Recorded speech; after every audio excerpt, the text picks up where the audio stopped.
А что если секрет успеха заключается не в IQ или везении, а в вашей способности читать людей как открытую книгу? Эта аудиокнига раскрывает скрытое искусство социального интеллекта, умение, которое формирует влияние, связи и власть. Овладей им, и ты уже никогда не увидишь мир прежним.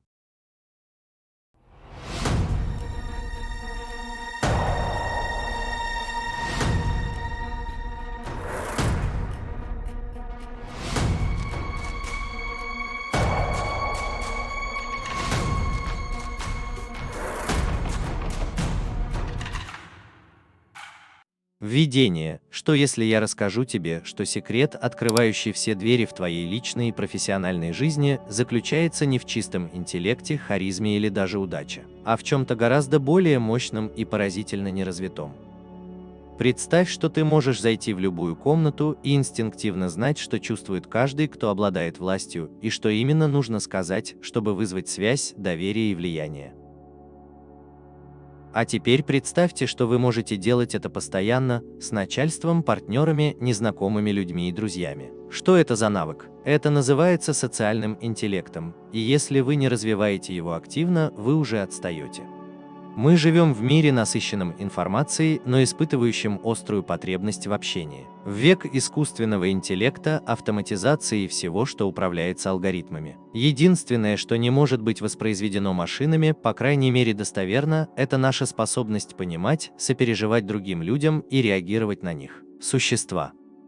И все же большинство из нас так и не научились по-настоящему разбираться в людях, интерпретировать едва уловимые социальные сигналы, или ориентироваться в эмоционально насыщенных взаимодействиях без догадок и беспокойства. Вместо этого мы путаемся в разговорах, неправильно истолковываем намерения, упускаем возможности и удивляемся, почему мы чувствуем себя не в своей тарелке в отношениях и командах. Правда в том, что один только интеллект не поможет нам продвинуться вперед. Эмоциональной чувствительности недостаточно. Настоящее преимущество, невидимая валюта успеха – это социальный интеллект. Давай с самого начала проясним одну вещь. Социальный интеллект – это не то же самое, что эмоциональный интеллект. Эмоциональный интеллект заключается в том, чтобы знать свои собственные эмоции и управлять ими. Это личностный подход, направленный внутрь себя. Социальный интеллект – это нечто совершенно иное. Он носит внешний характер. Это о том, как вы воспринимаете, интерпретируете и реагируете на других людей. Это о том, как распознавать эмоции и намерения, стоящие за словами людей, их молчанием, их языком тела. Это о сверхъестественной способности понимать, когда нужно говорить, а когда слушать, когда нужно настаивать, а когда сделать паузу. Социальный интеллект – это то, что делает одних людей притягательными, а других незаметными. Именно поэтому одни лидеры вдохновляют на преданность, а другие сталкиваются с безразличием в команде. Именно поэтому одни люди легко заводят полезные знакомства, а другие остаются незаметными в толпе. Вот в чем загвоздка, которую большинство людей не осознают. Социальный интеллект не является врожденным. Это не дар, который получают при рождении лишь немногие счастливчики. Это навык. И как и любой другой навык, его можно освоить, развить и довести до совершенства. Эта книга не о том, как давать поверхностные советы или давать расплывчатые рекомендации, от которых нет пользы. Это глубокое погружение в механику социального мастерства, как точно считывать людей, уверенно реагировать и производить неизгладимое впечатление, где бы вы ни находились. Вы узнаете о негласных правилах, которые регулируют общение, доверие и связь. Вы поймете, почему иногда чувствуете себя невидимым, непонятым или истощенным в социальных ситуациях и как это изменить. Вы получите инструменты, которые можно использовать на встречах, в отношениях, на собеседованиях, переговорах и даже в напряженных ситуациях. На этих страницах мы расскажем о том, как применять социальный интеллект в личной и профессиональной жизни. Вы узнаете, как быстро установить контакт, как вести себя с трудными людьми, не теряя самообладания, как расшифровывать скрытые эмоции за выражением лица, и как подбирать ответы, которые обезоруживают, вовлекают и придают сил. Мы рассмотрим сложные ситуации, мероприятия по налаживанию связей, первые свидания, жаркие споры, игры в правление и разберем, чем отличаются социально подкованные люди. Вот что вас ждет. Вы узнаете, на какие психологические сигналы люди не обращают внимания, но подсознательно реагируют на них. Вы поймете, как работает социальная динамика в малых и больших группах и как правильно себя в них вести. Вы научитесь понимать вербальное и невербальное общение, от интонации голоса до микровыражений. И самое главное, вы получите практические навыки, которые помогут вам не просто выжить в обществе, но и преуспеть в нем. Но позвольте мне вас предупредить, как только вы начнете развивать социальный интеллект, вы начнете по-другому смотреть на мир. Вы будете замечать то, что не говорится вслух. Вы будете видеть, как часто люди говорят из-за неуверенности, страха или привычки. Вы начнете замечать, как недопонимание разрушает отношения, как за улыбками скрываются манипуляции и как хрупко и бесценно доверие. Вы начнете понимать, как устроена эмоциональная экосистема, и будете точно знать, как в ней ориентироваться. Эта книга написана для людей, которые готовы выйти за рамки неловкости, неуверенности в себе или выгорания в общении. Она для тех, кто хочет говорить и быть услышанным, общаться и вызывать уважение. Неважно, интроверт вы или экстраверт, амбициозный или тревожный, продвигаетесь по карьерной лестнице или восстанавливаете уверенность в себе, вы находитесь в правильном месте. Потому что развитие социального интеллекта не означает, что вам нужно измениться. Это значит, что вы раскроете в себе самые эффективные и влиятельные качества. А в современном мире это не просто хорошо, это необходимо. Итак, вот в чем вызов. Что если к тому времени, как вы закончите читать эту книгу, вы сможете войти в любую ситуацию, в любой разговор и точно знать, как установить контакт, вести беседу и влиять на людей? Что если вы сможете наконец чувствовать себя комфортно в своей собственной шкуре, зная, что у вас есть инструменты для преодоления любых социальных трудностей? Если это вас заинтересовало или хотя бы вызвало любопытство, продолжайте читать. Потому что все, что вы узнаете, изменит ваше мышление, общение и отношения с окружающими. Трансформация начинается сейчас. И как только вы поймете, насколько это важно, пути назад уже не будет. Давайте начнем. Глава 1. Социальный мозг. Первый шаг к пониманию силы социального интеллекта – осознание того, что люди по своей природе очень общительны. Наш мозг не просто создан для мышления и рассуждений. Он специально предназначен для общения с другими людьми. Это не абстрактная идея, а научная реальность, подтвержденная десятилетиями исследований в области нейробиологии и психологии.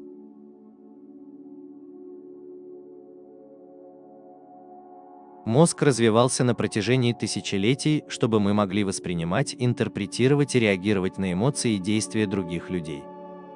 Это сложная система связей, то, что мы называем социальным мозгом.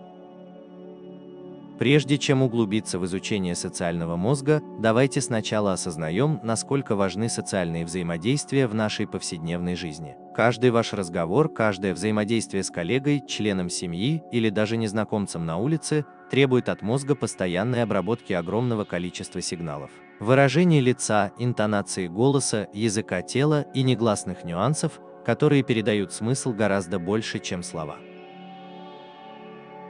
Способность нашего мозга быстро и точно расшифровывать эти сигналы – свидетельство того, насколько глубоко мы погружены в социальную среду. Без этой способности наши отношения, будь то личные или профессиональные, были бы невероятно сложными. В этой главе мы рассмотрим, как наш мозг обрабатывает социальную информацию, как он позволяет нам общаться с другими людьми и как он формирует наше понимание мира и окружающих нас людей. Понимая, как устроен наш мозг для социального взаимодействия, мы можем раскрыть потенциал социального интеллекта и использовать его для улучшения наших отношений, работы и жизни в целом. Социальный мозг человека формировался не за один день. Это результат миллионов лет эволюции. Древние люди, как и все социальные животные, нуждались в прочных связях с другими, чтобы выжить. Будь то небольшие племена или более крупные сообщества, выживание часто зависело от сотрудничества и взаимопомощи. Эта потребность в социальных связях укоренилась в самой структуре нашего мозга.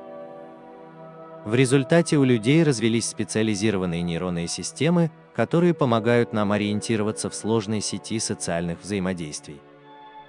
Эволюционные корни социального мозга можно проследить до развития определенных областей мозга, таких как префронтальная кора, миндалевидное тело и островковая доля. Эти области мозга играют ключевую роль в обработке эмоций, распознавании выражений лица и понимании социальных сигналов. Развитие этих областей мозга помогло древним людям ориентироваться в социальной среде, создавать союзы и избегать опасностей. Эта эволюционная адаптация была крайне важна для выживания и заложила основу для сложного социального интеллекта, которым мы обладаем сегодня. Одним из самых удивительных аспектов человеческого мозга является наличие зеркальных нейронов, которые представляют собой специализированные клетки, позволяющие нам сопереживать другим. Когда мы наблюдаем, как кто-то совершает действие или испытывает эмоцию, эти нейроны активируются в нашем мозге, как будто мы делаем то же самое. Это позволяет нам чувствовать то же, что чувствуют другие, и глубже понимать их эмоции. Зеркальные нейроны – ключевой компонент эмпатии. Они составляют важную часть нашего социального мозга. Этот нейронный механизм позволяет нам устанавливать глубокие эмоциональные связи с другими людьми и является основой для формирования чувства общности, которое лежит в основе человеческих отношений. Роль префронтальной коры в принятии социальных решений – одна из самых важных областей мозга, отвечающих за социальный интеллект. Префронтальная кора – это область мозга, отвечающая за мышление высшего порядка, принятие решений и саморегуляцию. Эта область мозга помогает нам принимать решения, основываясь не только на логике, но и на социальных и эмоциональных соображениях. Префронтальная кора позволяет нам оценивать социальные последствия, выбирать поведение, соответствующее нашим ценностям, и контролировать свои импульсы в социальных ситуациях. Когда вы знакомитесь с новым человеком, префронтальная кора уже работает.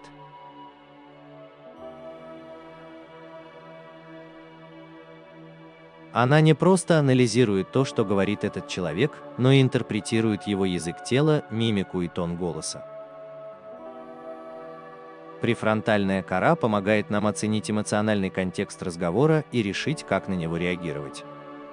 Этот сложный процесс принятия решений часто происходит за доли секунды, демонстрируя, насколько глубоко наш мозг настроен на социальное взаимодействие. Со временем эти быстрые оценки становятся привычными, позволяя нам легко ориентироваться в социальных ситуациях. Префронтальная кора также играет роль в управлении социальными отношениями. Она помогает нам сохранять самообладание в сложных социальных ситуациях, будь то воздержание от неуместных высказываний или понимание, когда нужно высказаться в групповом разговоре. Она помогает нам понять эмоциональный контекст ситуации и решить, как лучше взаимодействовать с другими. Способность префронтальной коры обрабатывать социальную информацию позволяет нам разбираться в сложностях групповой динамики, будь то на работе или в личных отношениях. Миндалевидное тело – еще один ключевой элемент социального мозга, отвечающий за эмоции. Миндалевидное тело – это эмоциональная система оповещения мозга. Оно отвечает за распознавание угроз в окружающей среде и запуск соответствующей эмоциональной реакции. Например, чувство страха при столкновении с опасностью или радость при встрече с любимым человеком. Но роль миндалевидного тела не ограничивается базовыми инстинктами выживания. Оно также играет важную роль в социальном взаимодействии. В социальных ситуациях миндалевидное тело помогает нам обрабатывать эмоциональные сигналы других людей. Когда мы видим выражение лица, слышим тон голоса или замечаем язык тела, миндалевидное тело помогает нам интерпретировать эти сигналы и решать, как реагировать. Например, если кто-то улыбается и говорит дружелюбно, миндалевидное тело сигнализирует, что этот человек открыт и дружелюбен. И наоборот, если кто-то хмурится или скрещивает руки, миндалевидное тело может предупредить нас о возможной враждебности или дискомфорте. Эти быстрые эмоциональные реакции очень важны для быстрого и эффективного взаимодействия с окружающими. Интересно, что миндалевидное тело также участвует в процессе социального обучения. Оно помогает нам запоминать эмоциональные переживания и связывать их с определенными людьми или ситуациями. Этот процесс обучения необходим для развития социального интеллекта. Со временем, по мере накопления социального опыта, миндалевидное тело помогает нам совершенствовать способность понимать эмоции других людей и реагировать на них. Этот процесс обучения позволяет нам адаптировать свое социальное поведение, лучше понимать потребности и чувства окружающих. Островок – ключ к эмпатии. Островок – это область в глубине мозга, которая играет важную роль в эмпатии. Он отвечает за обработку телесных ощущений и эмоций и помогает нам чувствовать эмоциональное состояние других людей. Роль островка в эмпатии можно понять, изучив его участие в обработке таких чувств, как боль, отвращение и удовольствие. Эмоций, которые мы часто испытываем при взаимодействии с другими людьми. Когда мы видим, что кому-то плохо или он страдает, островок активизируется, позволяя нам почувствовать эти эмоции. Этот нейронный механизм помогает нам сопереживать другим, что является основой сострадательного поведения. Островок также участвует в принятии социальных решений, помогая нам оценивать эмоциональные последствия наших действий. Он играет важную роль в принятии моральных решений, позволяя нам учитывать, как наше поведение влияет на благополучие других людей. Таким образом, островок критически важен для нашей способности устанавливать глубокую эмоциональную связь с другими людьми. Он позволяет нам распознавать эмоциональное состояние окружающих и реагировать так, чтобы проявлять эмпатию и понимание. Функция островка является ключевой для социального интеллекта, так как позволяет нам улавливать чувства других людей и реагировать соответствующим образом. Социальная архитектура мозга невероятно сложна, но при этом удивительно эффективна. От префронтальной коры, которая отвечает за принятие решений, до миндалевидного тела, обрабатывающего эмоциональные сигналы, и островка, позволяющего нам сопереживать другим. Каждая часть мозга играет свою роль в том, как мы понимаем окружающих и реагируем на них. Эта глава лишь поверхностно описывает, как мозг обрабатывает социальную информацию. В следующих разделах мы рассмотрим, как эти нейронные системы работают вместе, формируя наше поведение в социальных ситуациях. Мы также изучим, как можно развивать и совершенствовать социальный интеллект, и как применять эти знания для улучшения наших отношений и достижения успеха как в личной, так и в профессиональной жизни. Понимание социального мозга – это первый шаг к овладению социальным интеллектом. Понимая, как устроен наш мозг и как он связан с другими людьми, мы можем научиться ценить силу эмпатии, общения и эмоционального восприятия, которые помогают строить значимые отношения. В следующих главах мы продолжим изучать нюансы социального интеллекта и дадим вам инструменты, которые помогут вам выстраивать искренние, чуткие и эффективные отношения с окружающими. Глава 2. Природа эмпатии. Что такое эмпатия и какова ее роль в человеческих отношениях? Эмпатию часто называют способностью понимать чувства другого человека и разделять их. Но эмпатия – это нечто большее, чем просто сочувствие. Это сложный и динамичный процесс, включающий в себя эмоциональные и когнитивные компоненты. Это основа нашего социального интеллекта, ключевой элемент, который помогает нам строить прочные и значимые отношения с окружающими. Проще говоря, эмпатия – это способность поставить себя на место другого человека, почувствовать то, что чувствует он, и отреагировать так, чтобы поддержать и посочувствовать. Когда кто-то делится с нами своим горем, эмпатия позволяет нам разделить его печаль. Когда кто-то испытывает радость, эмпатия позволяет нам разделить ее с ним. Это во многом то, что связывает нас с другими людьми, позволяет нам понимать их эмоции и переживания. Однако эмпатия – это не универсальное понятие. Она проявляется в разных формах, от глубокого эмоционального отклика, когда близкий нам человек страдает, до более когнитивного понимания эмоций другого человека в менее личном контексте. Хотя эмпатия может казаться чем-то естественным, это навык, который нужно развивать. Он формируется как под влиянием биологии, так и под влиянием опыта. В этой главе мы рассмотрим различные аспекты эмпатии, узнаем, как она работает в мозге и как влияет на наши социальные взаимодействия. Эмоциональную и когнитивную составляющие эмпатии обычно разделяют на две части – эмоциональную эмпатию и когнитивную эмпатию.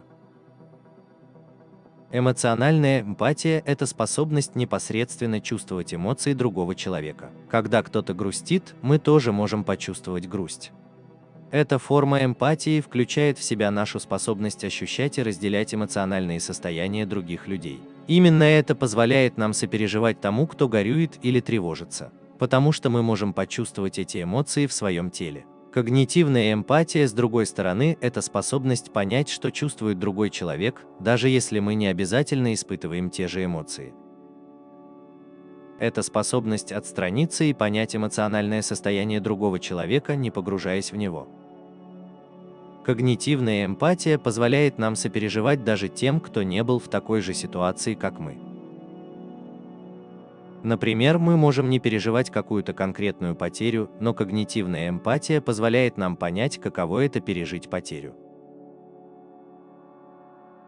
Обе формы эмпатии важны в социальном взаимодействии. Эмоциональная эмпатия позволяет нам устанавливать эмоциональную связь с другими людьми, утешать и поддерживать их в трудные моменты. Когнитивная эмпатия, в свою очередь, позволяет нам лучше понимать социальные ситуации и смотреть на них с разных точек зрения. Баланс между эмоциональной и когнитивной эмпатией позволяет нам реагировать на других людей не только сочувственно, но и адекватно ситуации. Эмпатия – это не просто социальное или эмоциональное явление, она имеет глубокие корни в структуре мозга. По сути, эмпатия – это функция мозга, и понимание того, как мозг способствует эмпатии, помогает нам лучше осознать ее силу в нашей социальной жизни. К областям мозга, которые больше всего задействованы в эмпатии, относятся передняя островковая доля, передняя поясная кора и система зеркальных нейронов. Островковая доля, о которой мы кратко говорили в первой главе, играет важную роль как в эмоциональной, так и в когнитивной эмпатии. Она отвечает за обработку телесных ощущений и эмоций. Островковая доля активируется, когда мы видим, что кому-то больно или он в беде, и позволяет нам почувствовать эту боль или беду в своем теле. Это как будто позволяет нам сопереживать эмоциональному состоянию другого человека, поэтому ее часто называют центром эмпатии в мозге. Передняя поясная кора также играет важную роль в эмпатии, особенно в эмоциональной регуляции. Когда мы сопереживаем кому-то, она помогает нам обработать эти эмоции и решить, как на них реагировать. Это позволяет нам контролировать свои эмоциональные реакции, чтобы не поддаваться эмоциям других людей. Такая регуляция важна, потому что она помогает предотвратить эмоциональное выгорание или неспособность помочь. Возможно, самый удивительный аспект эмпатии на неврологическом уровне – это роль зеркальных нейронов. Зеркальные нейроны – это специализированные клетки мозга, которые активируются, когда мы выполняем какое-то действие, и когда наблюдаем, как кто-то другой выполняет то же самое действие. Эти нейроны лежат в основе нашей способности понимать эмоции, намерения других людей. Когда мы видим, что кто-то улыбается, наши зеркальные нейроны активируются, как будто мы сами улыбаемся. Когда мы видим, что кому-то больно, те же нейроны активируются, позволяя нам почувствовать его дискомфорт. Зеркальные нейроны лежат в основе как эмоциональной, так и когнитивной эмпатии, позволяя нам сопереживать чужому опыту и эмоциям.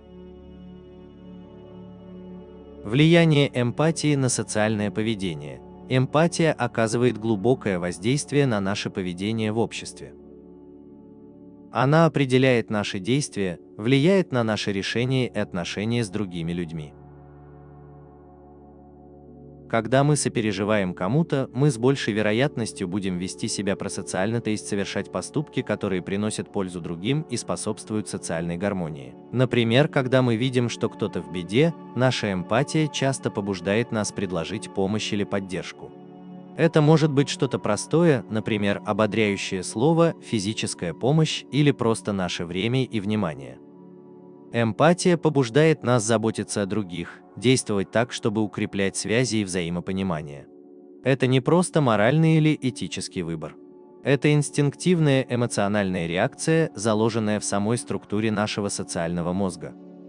Эмпатия также играет ключевую роль в разрешении конфликтов. Когда мы понимаем эмоции и точку зрения других людей, мы лучше справляемся с напряженными ситуациями и находим общий язык. Например, в споре сопереживание чувствам другого человека может помочь нам вести разговор с уважением и состраданием. Вместо того, чтобы реагировать агрессивно или защищаясь, эмпатия позволяет нам отвечать так, чтобы способствовать взаимопониманию и сотрудничеству. Более того, эмпатия необходима для построения и поддержания отношений. Это то, что скрепляет дружбу, партнерство и семейные узы. Регулярно проявляя эмпатию, мы показываем другим, что заботимся об их благополучии и понимаем их эмоциональные потребности. Это способствует доверию, лояльности и более глубокой эмоциональной связи. Эмпатия позволяет нам по-настоящему присутствовать в жизни других людей, помогая нам строить более крепкие и поддерживающие отношения. Ограничения и сложности эмпатии. Хотя эмпатия – это важный навык для построения социальных связей, у нее есть свои ограничения. Иногда мы можем испытывать эмоциональное потрясение из-за боли или несчастья других людей. Это называется эмпатическим стрессом или усталостью от сострадания. Когда мы слишком сильно сопереживаем кому-то, нам может быть сложно сохранять эмоциональное равновесие, необходимое для эффективной реакции. Усталость от эмпатии особенно часто встречается у тех, кто заботится о других, у социальных работников и представителей профессий, требующих постоянного эмоционального взаимодействия с людьми. Со временем это эмоциональное истощение может привести к выгоранию и даже к снижению способности сопереживать другим. Поэтому важно развивать способность регулировать свои эмоциональные реакции и заботиться о себе.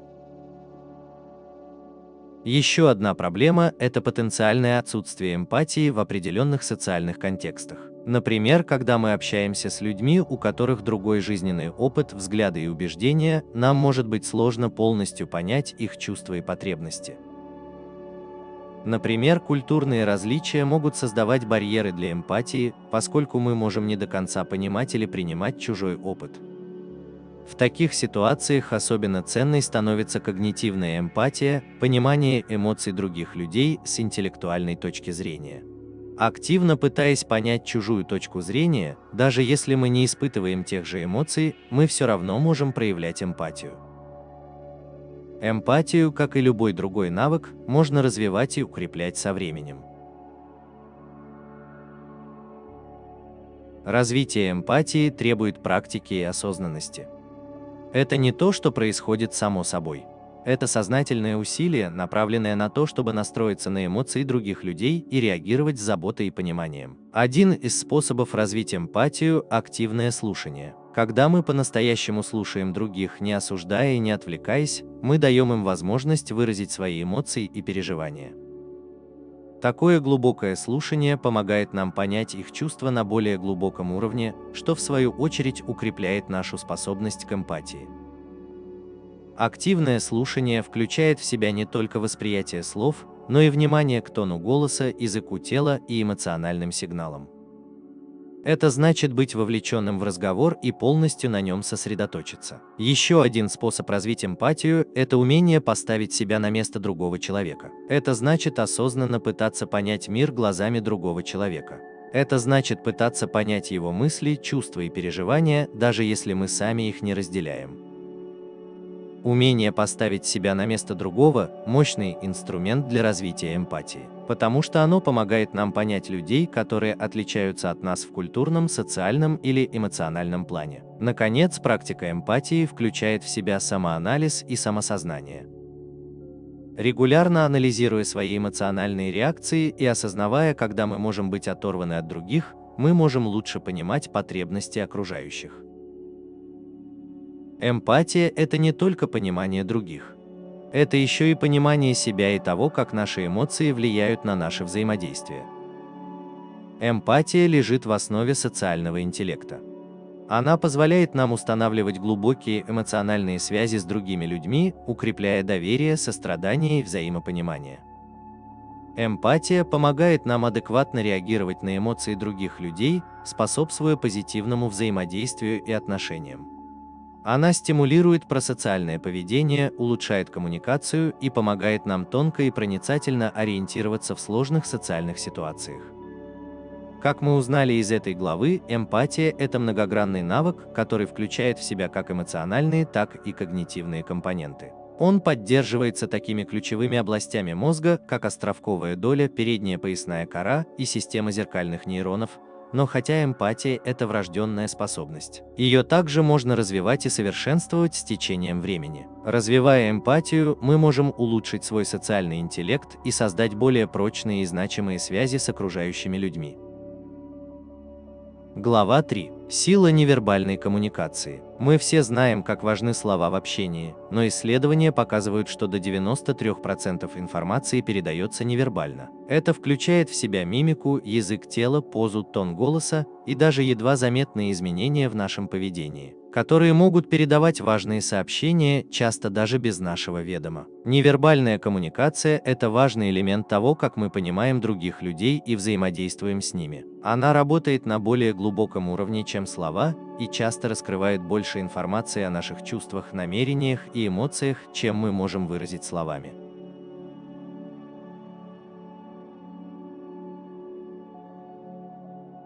Человеческий мозг очень восприимчив к этим невербальным сигналам. От наклона головы до позы, в которой стоит человек, наш мозг постоянно обрабатывает огромное количество невербальных сигналов. Понимание этих сигналов очень важно для построения крепких отношений как в личной жизни, так и в профессиональной. Когда мы углубимся в тонкости невербальной коммуникации, мы увидим, насколько она важна для наших социальных взаимодействий, развития эмпатии и социального интеллекта. В этой главе мы рассмотрим различные виды невербальной коммуникации и психологические принципы, которые лежат в их основе. Понимая, как работает невербальная коммуникация, мы сможем точнее интерпретировать эмоции и намерения других людей, а также следить за сигналами, которые мы посылаем окружающим. Основы невербальной коммуникации. Невербальная коммуникация включает в себя широкий спектр сигналов и поведения. Некоторые из наиболее распространенных форм невербальной коммуникации включают в себя 1. Мимика. Наши лица невероятно выразительны и передают широкий спектр эмоций, от радости и удивления до грусти и гнева. На самом деле мимика – одна из самых универсальных форм невербальной коммуникации, которая понятна людям разных культур.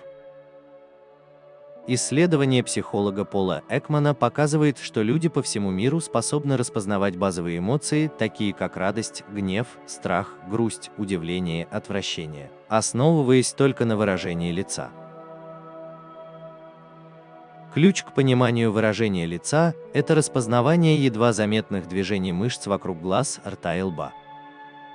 Например, искренняя улыбка, также известная как улыбка Дюшена, задействует и рот, и глаза. С другой стороны, вынужденная или фальшивая улыбка обычно задействует только рот. Умение распознавать эти едва заметные различия может улучшить нашу способность понимать эмоциональное состояние других людей. 2.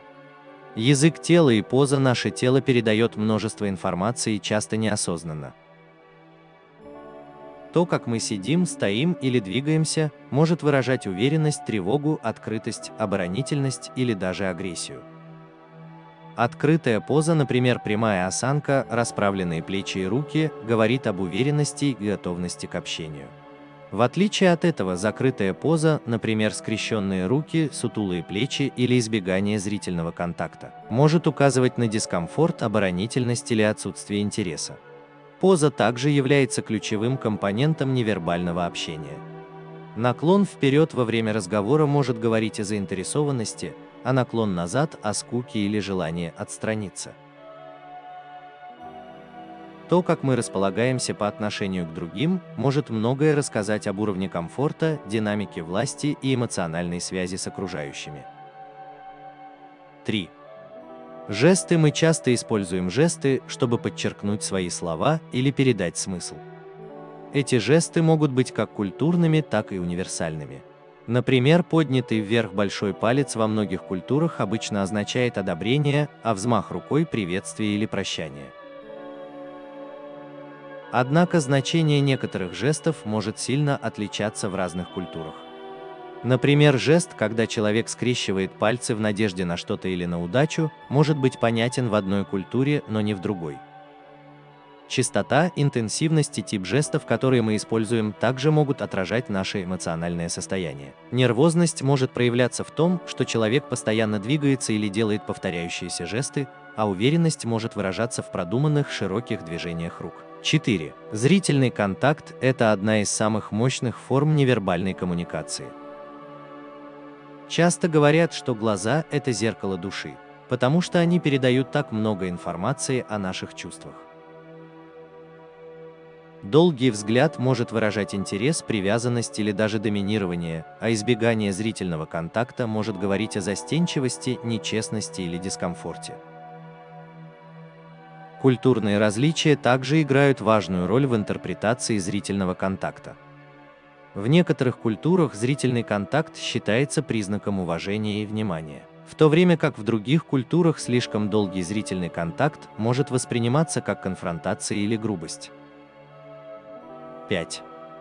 Тон голоса и паралингвистика. То, как мы говорим, может быть так же важно, как и то, что мы говорим. Тон голоса, высота, темп речи и громкость – все это относится к паралингвистике, невербальным элементам речи, которые передают эмоциональные нюансы.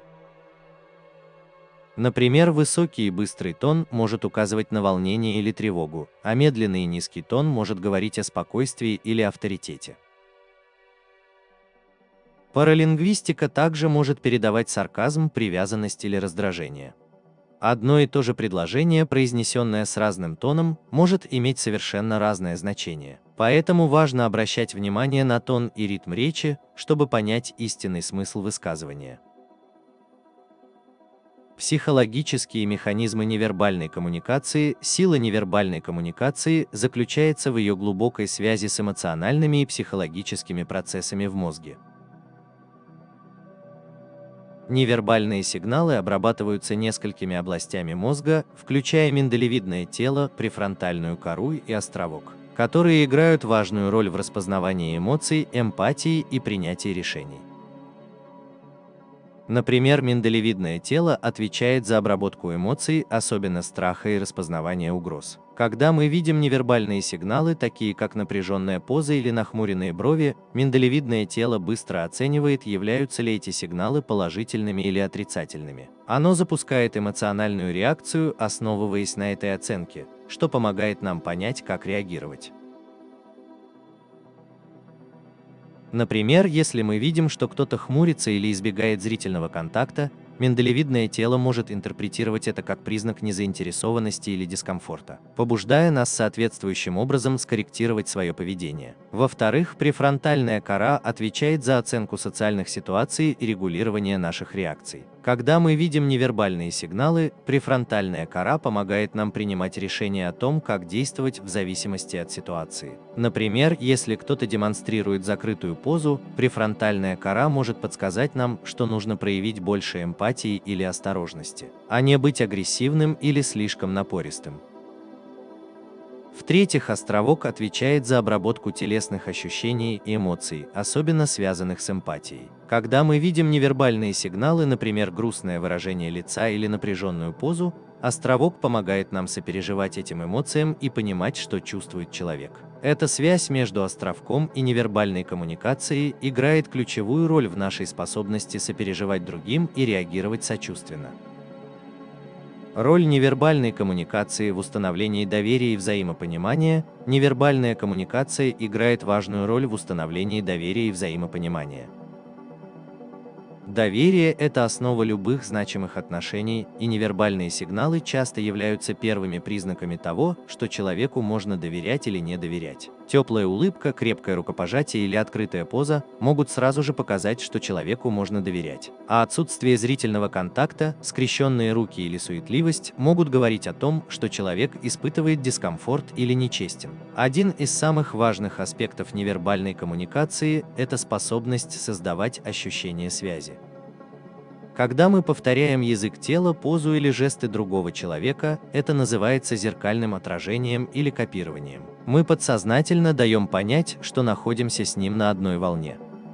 Такое зеркальное отражение – это естественный способ установить контакт и доверие. Оно показывает эмпатию и понимание, которые необходимы для установления позитивной связи. Кроме того, невербальная коммуникация может повысить эффективность вербальной коммуникации. Когда наши невербальные сигналы совпадают со словами, это создает ощущение последовательности и искренности. Например, когда кто-то говорит, что рад вас видеть, но при этом скрещивает руки и избегает зрительного контакта, его слова могут показаться неискренними. Напротив, когда чьи-то слова подкрепляются открытой позой, теплой улыбкой и прямым взглядом, они кажутся искренними и правдивыми.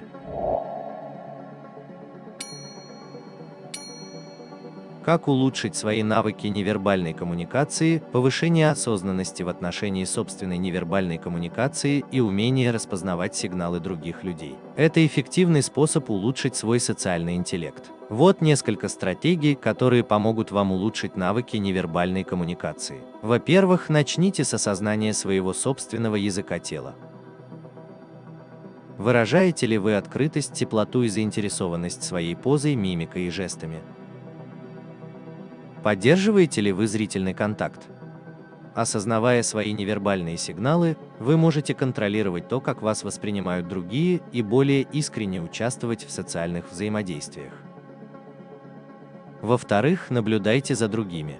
Обращайте внимание на невербальные сигналы окружающих вас людей. Замечайте выражение их лиц, позу и тон голоса.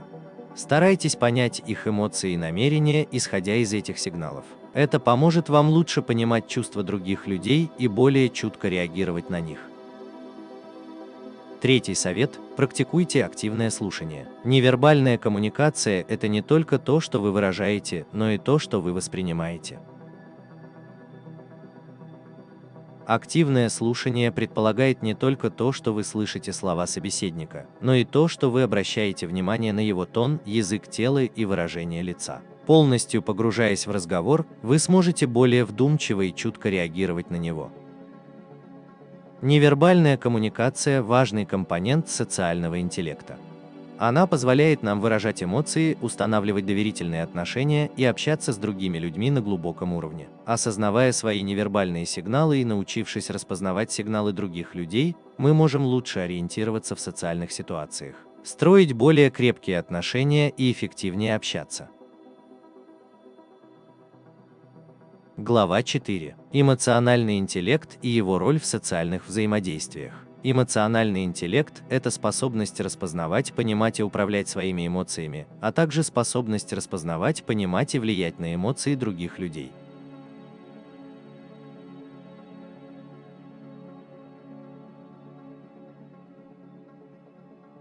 В отличие от интеллектуального интеллекта, который в первую очередь фокусируется на когнитивных способностях и навыках решения проблем, эмоциональный интеллект делает упор на эмоциональную осознанность, эмпатию и навыки межличностного общения.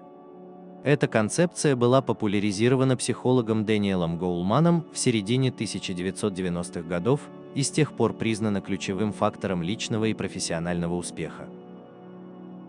Эмоциональный интеллект необходим для эффективного общения и социальных взаимодействий, поскольку он помогает нам ориентироваться в сложной сети эмоций, лежащих в основе большинства человеческих поступков. ИК влияет на то, как мы воспринимаем себя и других, как реагируем на ситуации и как выстраиваем отношения с людьми на более глубоком уровне. Эмоциональный интеллект состоит из нескольких основных компонентов, которые работают вместе, улучшая наше социальное и эмоциональное состояние. Первый компонент эмоционального интеллекта – это самосознание. Самосознание – это способность распознавать и понимать свои эмоции, а также их влияние на наши мысли и поведение. Когда мы осознаем себя, мы можем точно определить, что мы чувствуем и почему, и это позволяет нам более взвешенно реагировать на ситуации и общение. Самосознание также помогает нам определить наши сильные и слабые стороны, что помогает нам принимать более правильные решения и действовать более эффективно как в личной, так и в профессиональной жизни. Второй компонент – саморегуляция, то есть способность контролировать свои эмоции, особенно в стрессовых или сложных ситуациях. Саморегуляция необходима для поддержания эмоционального равновесия и спокойствия в конфликтных, фрустрирующих или других сложных ситуациях. Люди с высоким эмоциональным интеллектом умеют контролировать свои импульсы, сохранять спокойствие в стрессовых ситуациях и принимать взвешенные решения, а не реагировать импульсивно на свои эмоции. Третий компонент – мотивация, которая заключается в постановке целей, соответствующих нашим ценностям и желаниям и стремлении к их достижению. Люди с высоким эмоциональным интеллектом, как правило, более мотивированы, устойчивы и целеустремленны, поскольку обладают навыками самоконтроля и самосознания, которые помогают им преодолевать трудности. Они также чаще сохраняют позитивный настрой и проявляют настойчивость даже в трудные времена.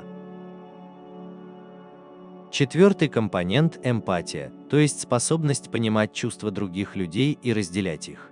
Эмпатия играет решающую роль в построении крепких отношений, поскольку она позволяет нам чувствовать эмоции других людей и оказывать им поддержку, когда это необходимо. Люди с высокой эмпатией способны внимательно слушать, распознавать эмоциональные сигналы и реагировать сочувственно и конструктивно. Пятый и последний компонент эмоционального интеллекта – это социальные навыки, которые включают в себя умение эффективно общаться, строить отношения и работать в команде.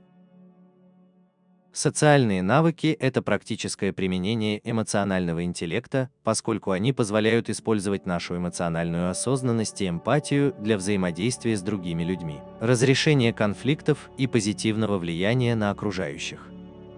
Как эмоциональный интеллект влияет на социальное взаимодействие? Эмоциональный интеллект играет ключевую роль в нашем социальном взаимодействии, определяя то, как мы общаемся с другими людьми, разрешаем конфликты и строим отношения. По сути, ИК позволяет нам улавливать эмоциональные сигналы, влияющие на социальную динамику, и лучше понимать мотивы, проблемы и потребности других людей. Во многом эмоциональный интеллект служит своего рода социальным радаром, помогая нам улавливать тонкие эмоциональные сигналы и реагировать на них. Например, когда мы общаемся с кем-то, мы не просто слушаем его слова. Мы также обращаем внимание на тон его голоса, язык тела и выражение лица.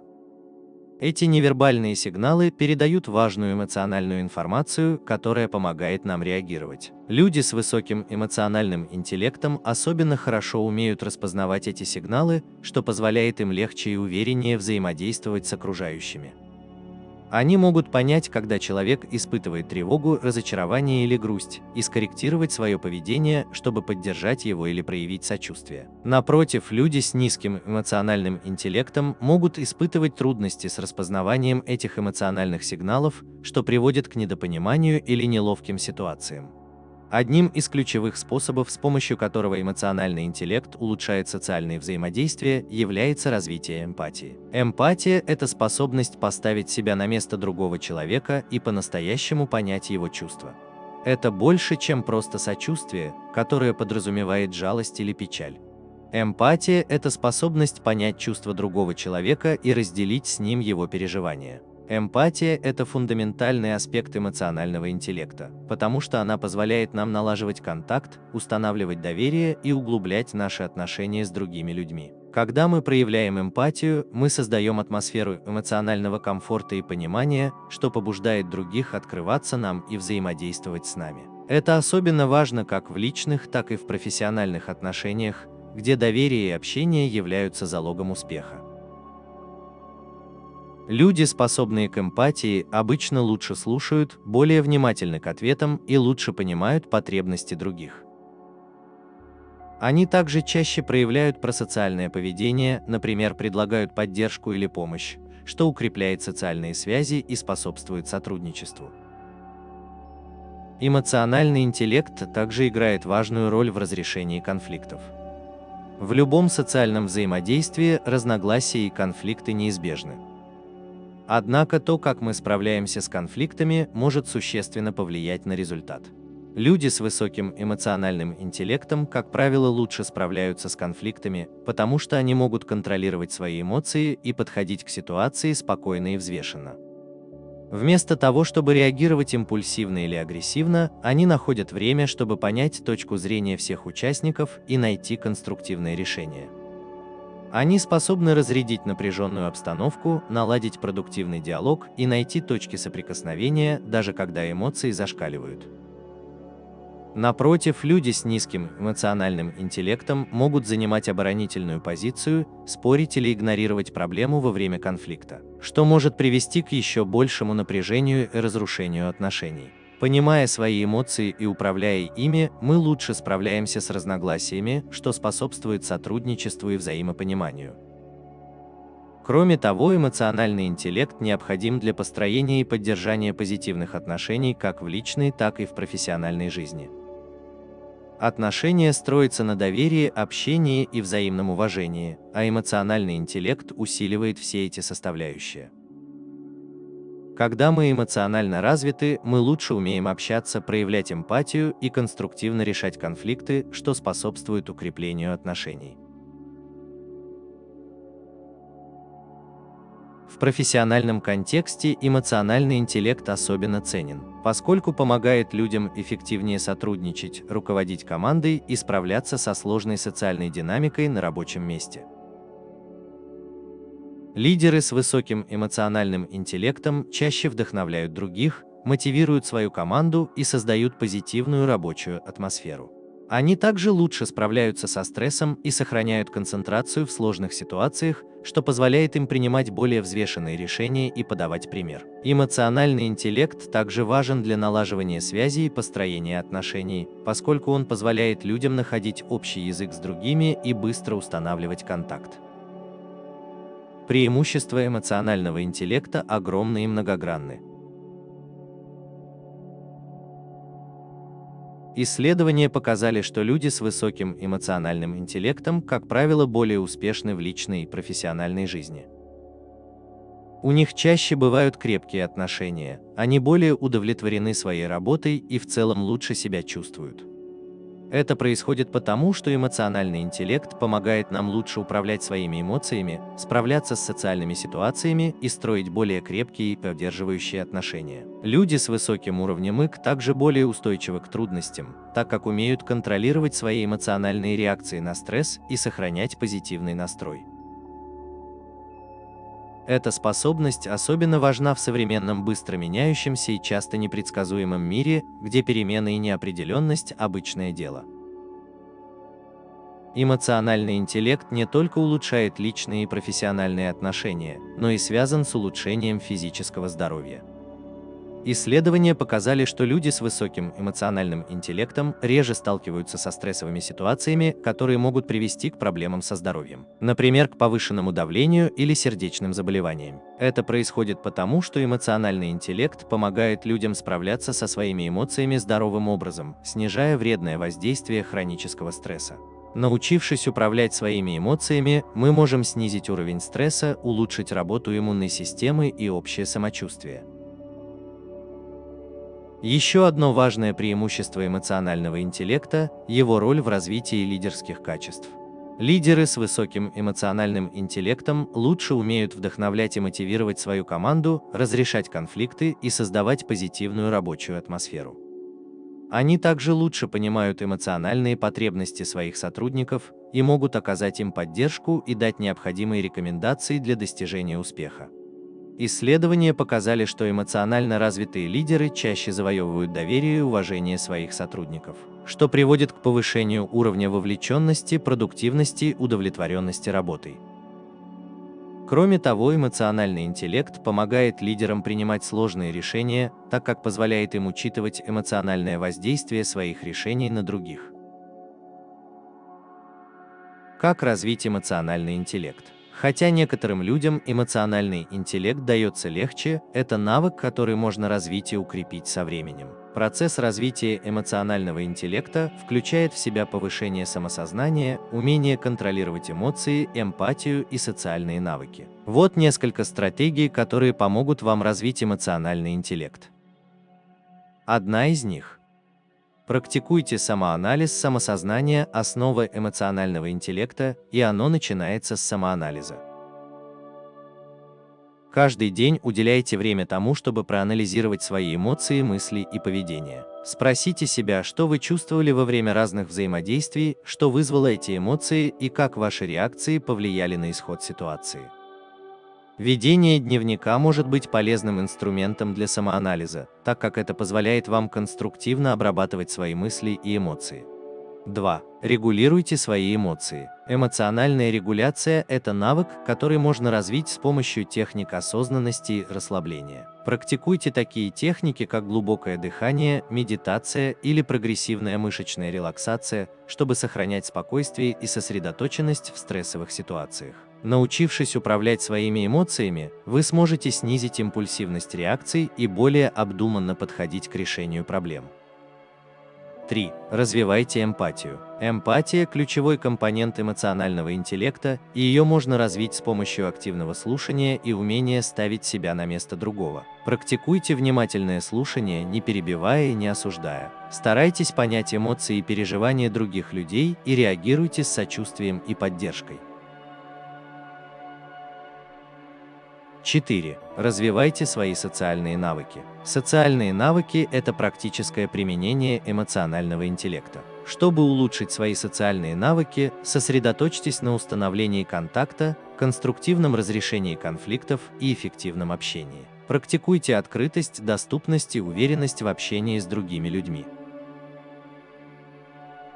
Эмоциональный интеллект – это мощный инструмент, который может изменить то, как мы взаимодействуем с другими людьми, управляем своими эмоциями и справляемся с социальными ситуациями. Развивая свой эмоциональный интеллект, мы можем строить более крепкие отношения, эффективнее справляться с конфликтами и добиваться успеха как в личной, так и в профессиональной жизни. ИК – это не просто осознание своих эмоций, это понимание эмоций других людей. Контроль своих эмоциональных реакций и использование этого понимания для создания позитивных и значимых связей. По мере того, как мы развиваем свой эмоциональный интеллект, мы открываем для себя новые возможности для построения более глубоких отношений, улучшения коммуникации и становимся более чуткими и сострадательными людьми. Глава 5. Искусство общения. Понимание важности эффективной коммуникации. Коммуникацию часто называют основой любых человеческих отношений, будь то личные или профессиональные. Это основной инструмент, который мы используем, чтобы выражать свои мысли, общаться с другими людьми и разбираться в сложных переплетениях эмоций, идей и намерений, лежащих в основе наших взаимодействий. Многие люди считают, что общение – это просто разговор и слушание, но на самом деле все гораздо сложнее. Настоящее общение предполагает способность ясно и эффективно выражать свои идеи, эмоции и намерения, а также понимать и реагировать на сообщения, которые посылают другие люди. На самом деле, эффективная коммуникация является ключевым фактором успеха почти во всех сферах жизни, будь то построение крепких отношений, продвижение по карьерной лестнице или разрешение конфликтов. Без эффективной коммуникации могут возникать недопонимание, разочарование и изоляция, что часто приводит к ненужным конфликтам или разрыву отношений. Овладев искусством общения, мы сможем строить более крепкие отношения, эффективнее сотрудничать и легче справляться с повседневными трудностями. По сути, общение – это двусторонний процесс. Оно включает в себя не только передачу информации, но и ее восприятие и интерпретацию. Передаваемое сообщение может быть вербальным или невербальным, и обе формы играют важную роль в эффективности коммуникации. Вербальное общение, которое предполагает использование слов, часто является первым, о чем мы думаем, когда говорим об общении. Однако исследования показали, что значительная часть коммуникации является невербальной. По некоторым оценкам, до 93% информации передается невербальными средствами, такими как язык тела, мимика, интонации и жесты. Это означает, что даже когда мы молчим, мы все равно посылаем окружающим мощные сигналы. Важно понимать, что в общении важны как вербальные, так и невербальные элементы, поскольку они работают вместе, чтобы передать смысл и повлиять на восприятие наших сообщений. Когда они согласованы, общение становится более эффективным и увлекательным. Но если они не совпадают, это может привести к недопониманию и неправильной интерпретации. Эффективное общение также требует определенного уровня эмоционального интеллекта. Осознавая свои эмоции и эмоции окружающих, мы можем тщательно подбирать слова, проявлять эмпатию и активно слушать. Это требует от нас полного присутствия во время разговора, не просто пассивного восприятия информации, а активного участия в нем. Важно помнить, что общение – это не односторонний процесс. Это динамичное взаимодействие, в котором обе стороны участвуют в обмене информацией. Активное слушание – важнейший компонент эффективного общения. Оно заключается не только в том, чтобы слышать слова, но и в том, чтобы полностью понимать и обрабатывать передаваемое сообщение. Для этого нужно обращать внимание на тон голоса, язык тела и эмоциональное состояние говорящего, а также быть открытым к его точке зрения. Когда мы слушаем внимательно, мы показываем, что ценим мысли и чувства другого человека, что помогает установить доверие и взаимопонимание. И наоборот, когда мы невнимательны или отвлекаемся во время разговора, это может вызвать разочарование, отчуждение и нарушение коммуникации. Элементы общения – слова, тон и язык тела.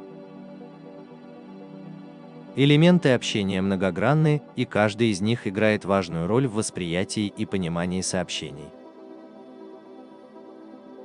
Давайте начнем с рассмотрения вербального общения, которое подразумевает использование слов для передачи смысла. Выбор слов очень важен для того, как будет воспринято сообщение.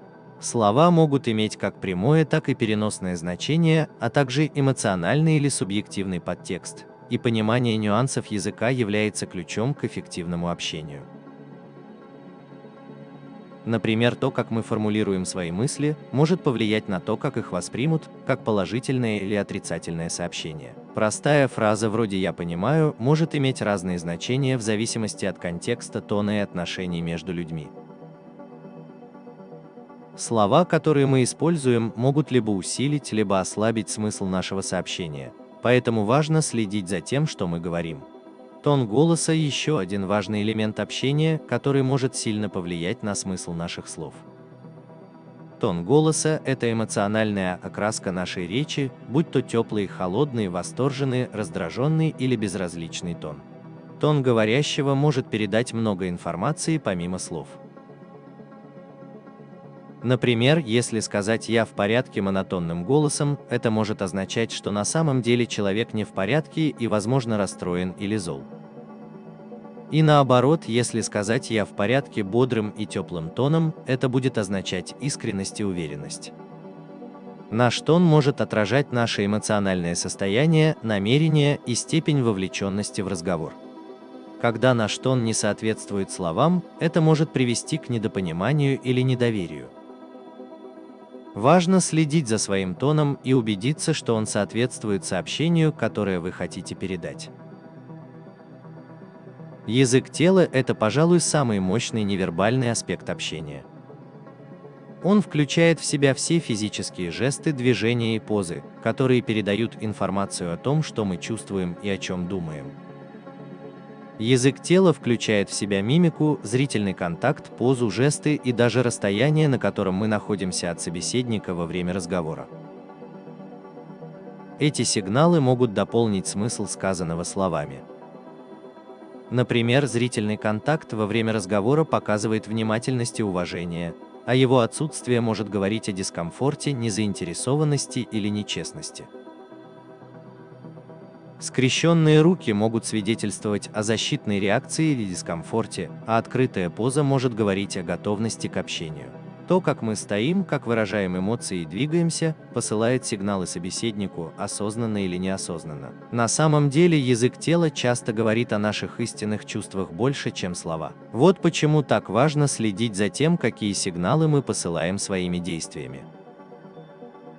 Активное слушание и его роль в эффективном общении – одним из важнейших компонентов эффективного общения является активное слушание. Многие люди считают, что общение – это в первую очередь разговор, но на самом деле слушать также важно, если не важнее. Активное слушание предполагает полную концентрацию на говорящем, понимание его сообщения, вдумчивый ответ и запоминание сказанного. Это требует большего, чем просто слышать слова. Это означает обращать внимание на тон голоса, язык тела и эмоциональное состояние говорящего, а также не осуждать и давать обратную связь. Активное слушание – это не подготовка собственного ответа, пока говорит собеседник. Это значит быть полностью вовлеченным в разговор. Когда мы слушаем активно, мы показываем, что уважаем точку зрения другого человека и ценим его вклад. Это создает ощущение доверия и близости, позволяя собеседнику почувствовать, что его услышали и поняли. С другой стороны, когда мы не слушаем активно, перебивая, отвлекаясь или просто ожидая своей очереди высказаться, мы рискуем оттолкнуть собеседника и вызвать недопонимание. Активное слушание включает в себя несколько ключевых приемов, в том числе перефразирование, обобщение и задавание уточняющих вопросов. Перефразирование предполагает повторение сказанного другими словами, что не только демонстрирует, что мы слушаем, но и дает возможность собеседнику подтвердить или исправить наше понимание. Обобщение предполагает краткое изложение основных моментов разговора, что помогает убедиться, что мы уловили ключевые моменты обсуждения. Задавание уточняющих вопросов – еще один важный прием, который показывает, что мы заинтересованы и хотим лучше понять собеседника. Практикуя эти приемы, мы можем улучшить свои навыки активного слушания и повысить качество общения в целом. Невербальное общение – это, как уже говорилось ранее, язык взаимодействия без слов. Невербальное общение играет важную роль в том, как мы передаем информацию и интерпретируем поведение других людей. Невербальные сигналы, такие как выражение лица, жесты, поза и зрительный контакт, часто говорят больше, чем слова. Эти сигналы могут дать представление о чувствах, намерениях и отношении человека, иногда раскрывая больше, чем его слова. На самом деле, исследования показывают, что до 93% общения невербально, из них 55% – это язык тела, 38% – тон голоса, и только 7% – сами слова. Учитывая сильное влияние невербального общения, важно обращать внимание на эти сигналы как в себе, так и в других. Одним из важнейших аспектов невербального общения является язык тела, который может передавать широкий спектр эмоций и отношений. Например, скрещенные руки могут указывать на готовность защищаться или сопротивляться, в то время как открытая поза предполагает открытость и восприимчивость. Аналогичным образом, теплая искренняя улыбка может выражать дружелюбие и готовность к общению, в то время как хмурый взгляд может указывать на неудовольствие или гнев. Зрительный контакт – еще один важный компонент невербального общения. Поддержание зрительного контакта свидетельствует о внимательности и уважении, в то время как избегание зрительного контакта может свидетельствовать о дискомфорте, нечестности или незаинтересованности. То, как мы позиционируем свое тело по отношению к другим, также посылает невербальные сигналы. Стоя или сидя в открытой позе, слегка наклонившись вперед, мы можем проявлять интерес и вовлеченность, в то время как, отворачиваясь или скрещивая руки на груди, мы можем сигнализировать об отстраненности или дискомфорте. Совершенствуя свои коммуникативные навыки, чтобы овладеть искусством общения, важно развивать как вербальные, так и невербальные коммуникативные навыки. Начните с того, что сосредоточьтесь на активном слушании, убедитесь, что вы полностью присутствуете во время разговора и уделяйте говорящему все свое внимание. Тренируйтесь следить за своим тоном и языком тела, чтобы они соответствовали тому сообщению, которое вы пытаетесь донести. Обращайте внимание на невербальные сигналы других людей и учитесь распознавать эмоциональный подтекст разговора. Совершенствуя свои коммуникативные навыки, вы сможете укрепить отношения, более эффективно разрешать конфликты и повысить свой социальный интеллект в целом. Эффективное общение – это основа всех успешных отношений, как личных, так и профессиональных. Овладевая искусством общения, мы можем устанавливать более глубокие связи с другими людьми, укреплять доверие и создавать атмосферу взаимного уважения и понимания. Будь то выбор слов, тон голоса или язык тела, каждое наше взаимодействие – это возможность укрепить наши отношения. Социальные связи и умение ориентироваться в сложностях человеческого взаимодействия. Развивая навыки общения и практикуя активное слушание, мы можем улучшить нашу способность налаживать связи, сотрудничать и добиваться успеха во все более взаимосвязанном мире. Глава 6. Сила эмпатии в общении. Эмпатию часто описывают как способность понимать чувства других и разделять их. Это краеугольный камень эмоционального интеллекта, и он играет важную роль в общении. На самом деле, эмпатия – это один из ключевых элементов, отличающих по-настоящему эффективных коммуникаторов от тех, кто с трудом устанавливает значимые связи. Без эмпатии общение может стать формальным, поверхностным и даже отчуждающим.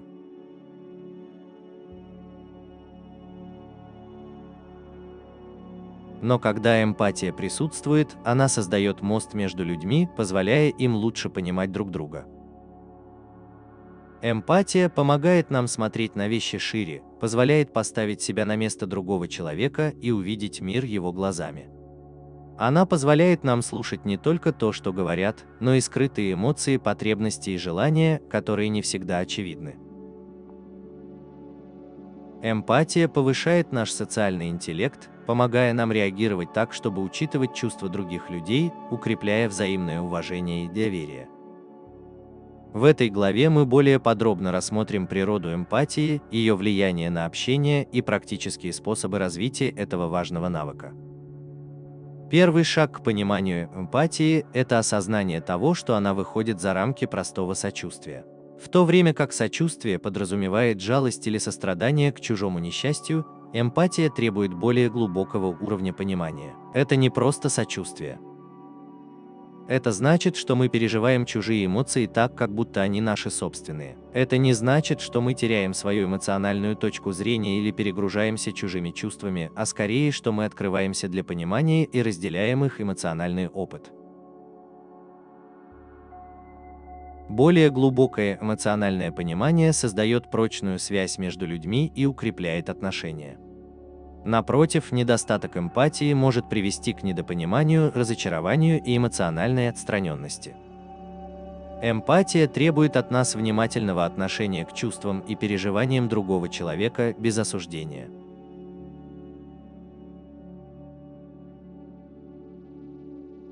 Это позволяет нам реагировать обдуманно, предлагая поддержку, утешение или понимание, когда это необходимо. Это также открывает путь к более эффективному решению проблем, поскольку мы лучше понимаем мотивы и тревоги других людей. Эмпатия – это не просто понимание других на интеллектуальном уровне. Это еще и эмоциональная связь. Благодаря этой эмоциональной связи мы можем общаться более чутко и искренне. Например, когда кто-то переживает трудный период, простые слова утешения могут показаться пустыми, если они не подкреплены искренним пониманием того, что чувствует этот человек. С другой стороны, когда мы сопереживаем эмоциям другого человека, мы можем предложить слова и действия, основанные на сострадании, и с большей вероятностью окажем поддержку, которая соответствует его потребностям. Эмпатия позволяет нам общаться с людьми на эмоциональном уровне, что способствует установлению взаимопонимания и доверия. Благодаря эмпатии мы можем общаться более человечно, а не формально, и устанавливать более глубокие связи с окружающими нас людьми. Существует два типа эмпатии – когнитивная и эмоциональная. Когнитивная эмпатия и эмоциональная эмпатия – это два основных типа. Каждый из них играет свою роль в общении, и оба важны для построения крепких и значимых отношений. Понимание различий между когнитивной и эмоциональной эмпатией поможет нам развить более тонкий подход к общению с другими людьми. Когнитивная эмпатия – это способность понимать точку зрения другого человека. Она включает в себя распознавание и осмысление мыслей, убеждений и намерений других людей. Проще говоря, когнитивная эмпатия позволяет нам мысленно поставить себя на место другого человека, понять его рассуждения и мировоззрение. Этот вид эмпатии особенно полезен в ситуациях, когда нужно решить проблему, разрешить конфликт или провести переговоры. Например, когда коллега высказывает отличное от вашего мнение, когнитивная эмпатия позволяет понять его аргументы и причины, даже если вы с ними не согласны. Это понимание помогает нам вести более продуктивную, уважительную беседу, вместо того, чтобы защищаться или проявлять агрессию. Когнитивная эмпатия также важна в профессиональной среде, где она помогает нам работать в команде с разными людьми, эффективно общаться с клиентами и разбираться в сложных социальных ситуациях. Она позволяет нам воспринимать идеи и точки зрения других людей без осуждения, что помогает найти общий язык и прийти к согласию.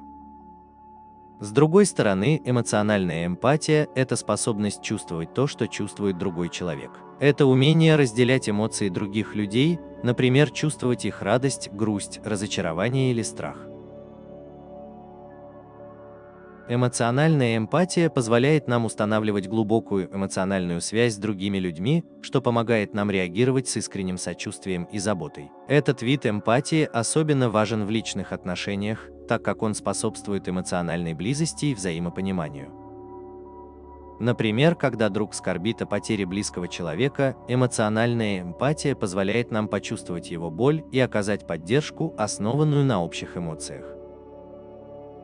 Эмоциональная эмпатия также играет важную роль в утешении других людей в трудные моменты, так как позволяет нам оказывать поддержку, которая соответствует их потребностям. Однако эмоциональная эмпатия иногда может быть сложной, потому что она требует от нас понимания и переживания эмоций других людей, что может быть трудно или даже невыносимо. Баланс между эмоциональной и когнитивной эмпатией, понимание чувств другого человека, сохраняя при этом свои собственные эмоциональные границы. Это ключ к здоровым отношениям и предотвращению эмоционального выгорания. Роль эмпатии в построении доверия и близости. Эмпатия – это основа доверия и близости в отношениях. Когда мы проявляем эмпатию, мы показываем другим, что мы понимаем их чувства и потребности и заботимся об их благополучии. Это создает атмосферу психологической безопасности, в которой люди чувствуют себя комфортно, не боясь осуждения или отвержения.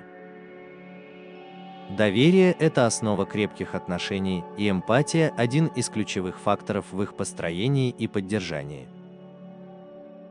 Когда люди чувствуют, что их понимают и ценят, они с большей вероятностью будут открываться, быть честными и вести содержательные беседы. И наоборот, когда эмпатии не хватает, общение может стать напряженным, что приводит к недопониманию, разочарованию и разрыву отношений. Эмпатия способствует ощущению принадлежности и признания.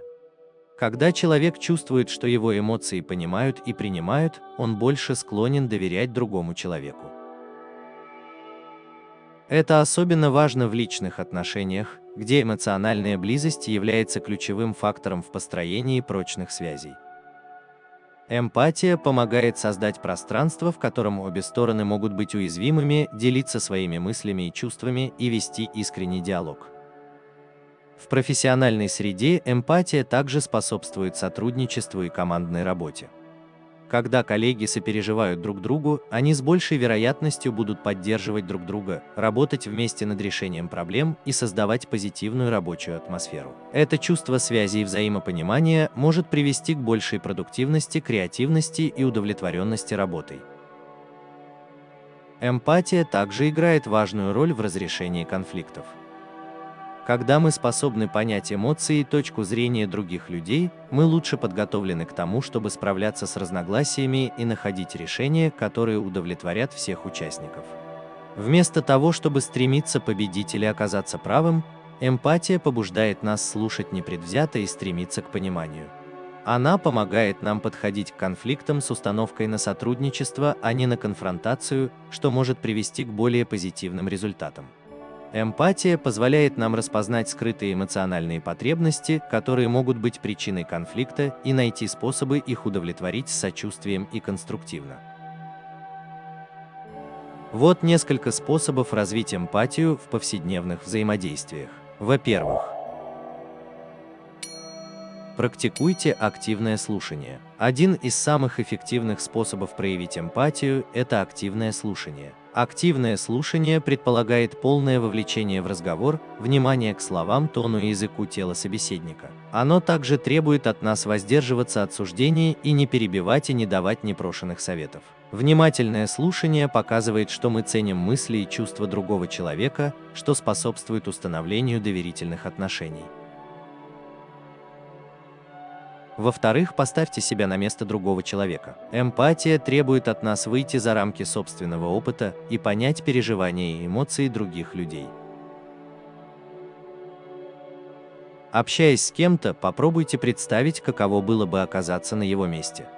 Что бы он чувствовал, думал или переживал. Это упражнение помогает нам лучше понять точку зрения другого человека и позволяет нам реагировать с большим сочувствием. Иногда, чтобы продемонстрировать эмпатию, достаточно просто признать и оценить эмоции другого человека. Например, если друг расстроен, можно сказать: «Я вижу, что ты очень расстроен».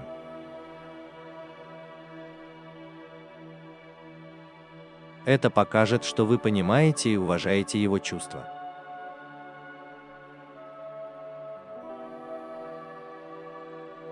Признание помогает людям чувствовать, что их слышат и понимают, и это может укрепить отношения.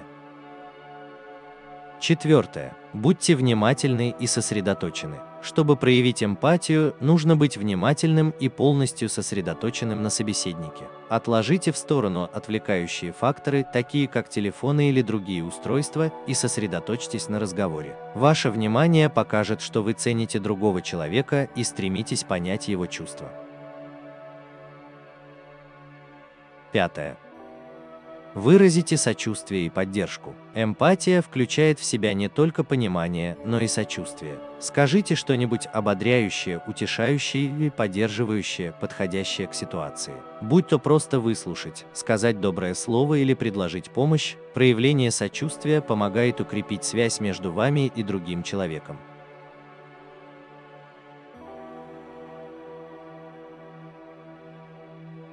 Трудности эмпатии и способы их преодоления. Хотя эмпатия – это важный навык, практиковать ее не всегда легко. Есть несколько трудностей, которые могут мешать сопереживанию, например, эмоциональное истощение, предубеждение и культурные различия. Например, когда мы эмоционально истощены или перегружены, нам трудно сопереживать другим. В таких случаях важно заботиться о себе и устанавливать границы, чтобы защитить свое эмоциональное благополучие. Кроме того, у нас могут быть предубеждения или предположения, которые не дают нам по-настоящему понять других людей, особенно тех, кто отличается от нас по происхождению или взглядам. Чтобы преодолеть эти предубеждения, нужно быть открытым, любопытным и готовым пересматривать свои собственные предположения. Так мы сможем развить эмпатию и лучше понимать других людей. Эмпатия – это основа эффективного общения и социального интеллекта. Она помогает нам выстраивать доверительные отношения, лучше понимать друг друга и создавать глубокие и значимые связи. Будь то личные отношения или профессиональная сфера, эмпатия – это ключ к тому, чтобы с сочувствием и заботой преодолевать сложности человеческого взаимодействия. Практикуя активное слушание, ставя себя на место другого человека и проявляя поддержку, мы развиваем эмпатию и улучшаем свои навыки общения. Глава 7. Развитие эмоциональной регуляции в межличностных отношениях. Основа эмоциональной самоосознанности. Эмоциональная регуляция начинается с эмоциональной самоосознанности. Прежде чем мы сможем управлять своими чувствами, мы должны научиться ясно и честно распознавать и понимать свои эмоции. Это не просто определение эмоций по названиям, таким как гнев, печаль, радость или тревога. Это понимание их причин, осознание того, что их вызывает, и понимание того, какие истории мы с ними связываем. Когда мы чувствуем себя обиженными в разговоре, действительно ли мы злимся на слова другого человека? Или мы реагируем на старую рану или угрозу нашей идентичности? Когда мы внезапно теряем эмоциональную связь, это потому, что нам не интересна тема, или мы чувствуем себя эмоционально незащищенными. Чтобы развить такую глубину эмоциональной самоосознанности, нужно постоянно размышлять и быть открытым для изучения своего внутреннего мира без защитной реакции. В социальных взаимодействиях, особенно в ситуациях, когда ставки высоки или эмоции накалены, самоосознание становится компасом, по которому мы ориентируемся. Без него мы, скорее всего, будем действовать импульсивно, неправильно истолковывать намерения других и отвечать так, что это повредит отношениям, вместо того, чтобы улучшить их. Эмоциональная осознанность позволяет нам остановиться, оценить ситуацию и осознанно выбрать ответ, вместо того, чтобы поддаться реактивным эмоциям. Эмоциональная регуляция как намеренная практика, вопреки распространенному мнению, не означает подавление эмоций или притворство, что их нет. Скорее, это процесс управления своими эмоциональными реакциями, чтобы они соответствовали контексту и нашим целям. Регуляция включает в себя понимание и контроль эмоций, выбор того, как и когда их выражать, а также поиск здоровых и конструктивных способов их обработки и высвобождения. Это может означать сделать глубокий вдох, прежде чем сказать что-то в момент разочарования, или отложить ответ, когда эмоции захлестывают. Это может включать в себя выражение разочарования без обвинений или установление границ со спокойной уверенностью, а не пассивную агрессию. Эффективная эмоциональная регуляция также включает в себя такие стратегии, как переосмысление негативных мыслей, физические упражнения для снятия напряжения и практика осознанности, чтобы сосредоточиться на настоящем. Когда мы регулярно практикуем это становится более интуитивным. Наши эмоциональные реакции больше не контролируют население. Вместо этого мы учимся работать со своими эмоциями как с сигналами, а не как с препятствиями. Эта осознанность меняет наше отношение к другим, помогая нам стать более надежными, последовательными и устойчивыми партнерами в общении. Эмоциональная регуляция играет важную роль в разрешении конфликтов, когда они возникают, а это неизбежно в любых значимых отношениях. Эмоциональная регуляция становится важным навыком. В эмоционально напряженных ситуациях мы часто испытываем желание защищаться, выплеснуть эмоции, замкнуться или уйти. Эти реакции естественны, они связаны с нашей реакцией на стресс. Однако неконтролируемые эмоциональные реакции часто усугубляют конфликт вместо того, чтобы разрешить его. Умение управлять своими эмоциями позволяет нам сохранять спокойствие в стрессовых ситуациях, ясно мыслить, даже когда напряжение велико, и реагировать, а не просто реагировать на происходящее. Представьте себе жаркий спор с другом. Если один из вас повышает голос, естественным желанием будет ответить тем же или замолчать. Но если вы умеете контролировать свои эмоции, вы можете сделать паузу, глубоко вдохнуть и выбрать другой путь, например, понизить тон, назвать эмоцию, которую испытываете, или выразить желание найти компромисс. Это не значит, что вы подавляете свое разочарование или обесцениваете свои потребности. Скорее, это значит, что вы осознанно выражаете свои чувства. Когда один из участников конфликта сохраняет эмоциональную устойчивость, это помогает снять напряжение и перейти к более спокойному и продуктивному диалогу. Такая деэскалация может сохранить отношения, устранить разногласия и со временем укрепить взаимное уважение. Развитие способности переносить эмоциональный дискомфорт – один из скрытых аспектов эмоциональной устойчивости. Это способность оставаться с неприятными чувствами, не пытаясь сразу же избавиться от них или убежать. В сфере социального интеллекта это очень важно. Межличностные ситуации часто вызывают дискомфорт, неловкость при конфронтации, уязвимость, когда нужно попросить о чем-то важном, неуверенность, что тебя неправильно поймут, или грусть, когда видишь чужую боль. Если мы не можем переносить эти эмоции, мы можем избегать важных разговоров, давать поверхностные ответы или эмоционально отстраняться.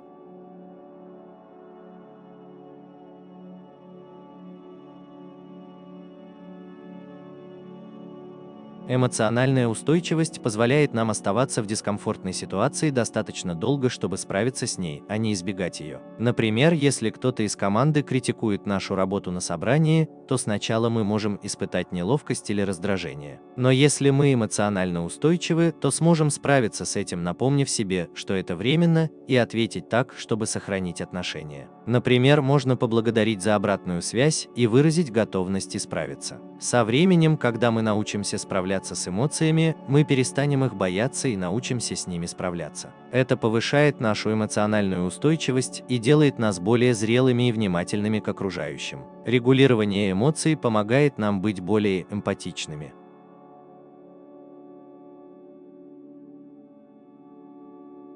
Регулирование эмоций – это не только управление собственным внутренним состоянием, но и способность быть внимательным к окружающим.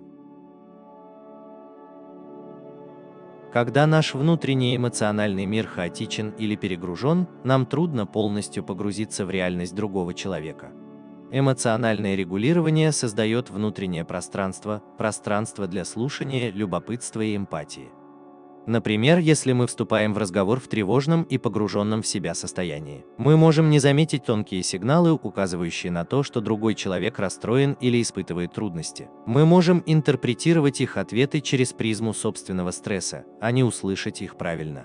Но когда мы спокойны, уравновешены и сосредоточены, мы можем полностью погрузиться в разговор. Мы можем настроиться на ритм речи другого человека, изменения в его тоне, эмоции, стоящие за его словами.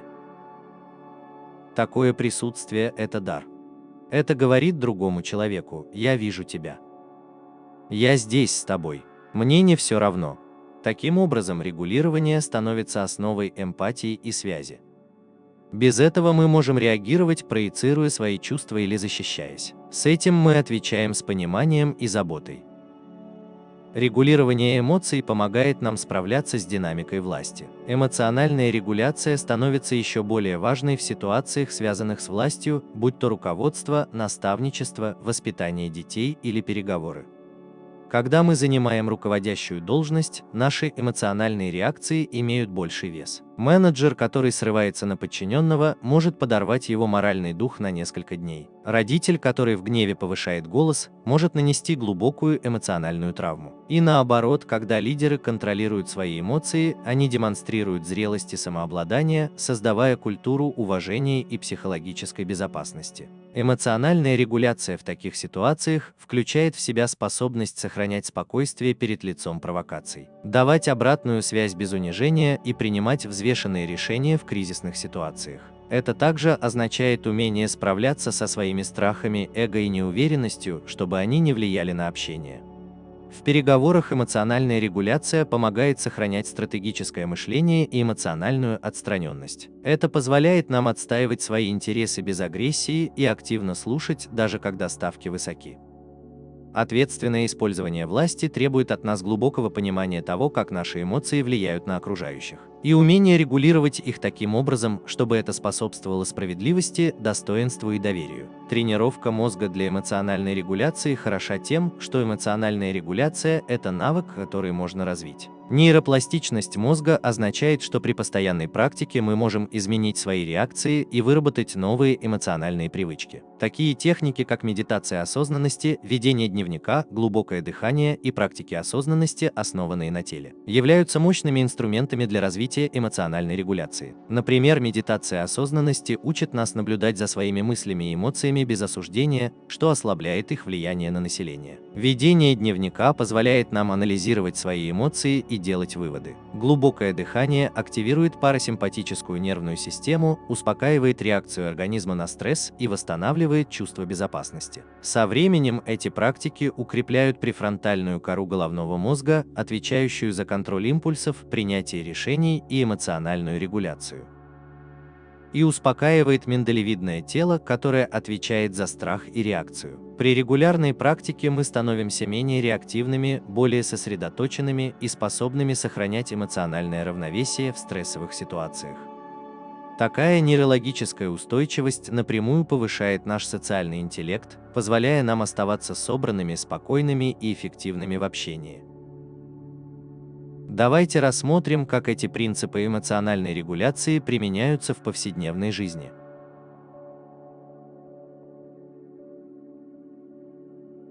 В романтических отношениях моменты недопонимания могут легко перерасти в конфликт, если оба партнера эмоционально реагируют.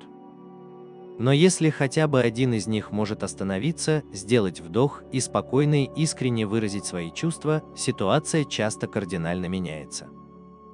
«Мне обидно, что ты отменяешь планы, не предупредив меня. Это гораздо лучше, чем если бы ты никогда не уважал мое время». На работе руководитель, получивший негативную обратную связь, может начать защищаться, но если он сможет контролировать свою реакцию, то может сказать: «Я ценю твою честность. Я бы хотел узнать больше». В семье, когда родитель сталкивается с гневом подростка, он может сначала разозлиться, но если он сможет контролировать свою реакцию, то может сказать: «Я понимаю, что тебя что-то беспокоит. Хочешь поговорить об этом?» Эти повседневные примеры показывают, что контроль эмоций не означает их отсутствие. Он позволяет выражать эмоции так, чтобы это способствовало взаимопониманию, ясности и исцелению. В любой ситуации наша способность управлять своим внутренним эмоциональным состоянием определяет качество нашего общения и силу наших отношений. Долгосрочные преимущества эмоциональной устойчивости, овладение эмоциональной регуляцией дает преимущества, которые выходят далеко за рамки любого отдельного разговора. Оно меняет наше восприятие себя и других. Благодаря эмоциональной регуляции мы становимся менее зависимыми от эмоциональных потрясений и больше ориентируемся на свои ценности. Мы реагируем на жизнь более спокойно, мудро и с состраданием. Отношения становятся менее импульсивными и более взвешенными, в них меньше драмы и больше взаимопонимания. Мы начинаем больше доверять себе, зная, что даже когда возникают эмоции, мы можем справиться с ними честно и бережно. Это внутреннее доверие распространяется и на других, и они чувствуют себя в нашем присутствии в безопасности, понятыми и уважаемыми. Со временем умение контролировать эмоции становится нашей тихой силой, которая влияет на каждое наше взаимодействие и делает его лучше. Глава 8. Расшифровываем невысказанное, овладеваем невербальной коммуникацией язык, который скрыт за словами. В каждом разговоре существует невидимый диалог, который часто говорит более честно, инстинктивно и убедительно, чем слова. Язык тела – основа невербальной коммуникации, это тонкая симфония движений, выражений, поз и ориентации, которая обрамляет и окрашивает наше взаимодействие. То, как человек держит плечи во время разговора, может многое сказать о его уверенности или тревоге. Взгляд может выражать теплоту или презрение, а легкое отведение головы назад может сигнализировать о сомнении, неодобрении или дискомфорте, даже если слова говорят об обратном. Самое интересное в языке тела то, что он работает непроизвольно и привычно, раскрывая наше подсознательное эмоциональное состояние внимательным наблюдателем. Люди часто пытаются контролировать свою речь, но гораздо меньше преуспевают в контроле над своими невербальными сигналами. Это делает язык тела мощным инструментом для тех, кто хочет развить свой социальный интеллект. Однако ключ заключается не в заучивании механических интерпретаций, например, что человек лжет, потому что смотрит налево, а в умении наблюдать в целом. Истинное владение языком тела означает умение интерпретировать жесты в контексте эмоциональной обстановки разговора и понимать, что каждый человек выражает себя по-разному. Привычка друга кусать губу, когда он нервничает, отличается от склонности другого человека ерзать, когда ему скучно. Вместо того, чтобы придавать этому поведению заранее сконструированный смысл, социально разумные люди начинают с того, что замечают закономерности и задают внутренние вопросы. Нормально ли это для этого человека? Изменилось ли что-то в его поведении? Соответствуют ли его слова тому, что говорит его тело? Поступая таким образом, мы перестаем воспринимать людей как учебники и начинаем воспринимать их как сложные живые истории. Когда мы уделяем пристальное внимание выражению лица, смене позы, дыханию и близости, мы получаем доступ к тонким эмоциональным истинам, которые, возможно, никогда не будут сформулированы в речи, но которые они необходимы для взаимопонимания, установления связи и доверия. Искусство созвучия, отражение эмпатии и присутствие в невербальном общении, хотя распознавание языка тела других людей очень важно. Более глубокое искусство невербального общения заключается в созвучии. Способности эмоционально и физически синхронизироваться с другими людьми таким образом, чтобы способствовать установлению связи и резонанса. Такого рода сонастройка – это не просто копирование чьей-то позы или подражание интонации.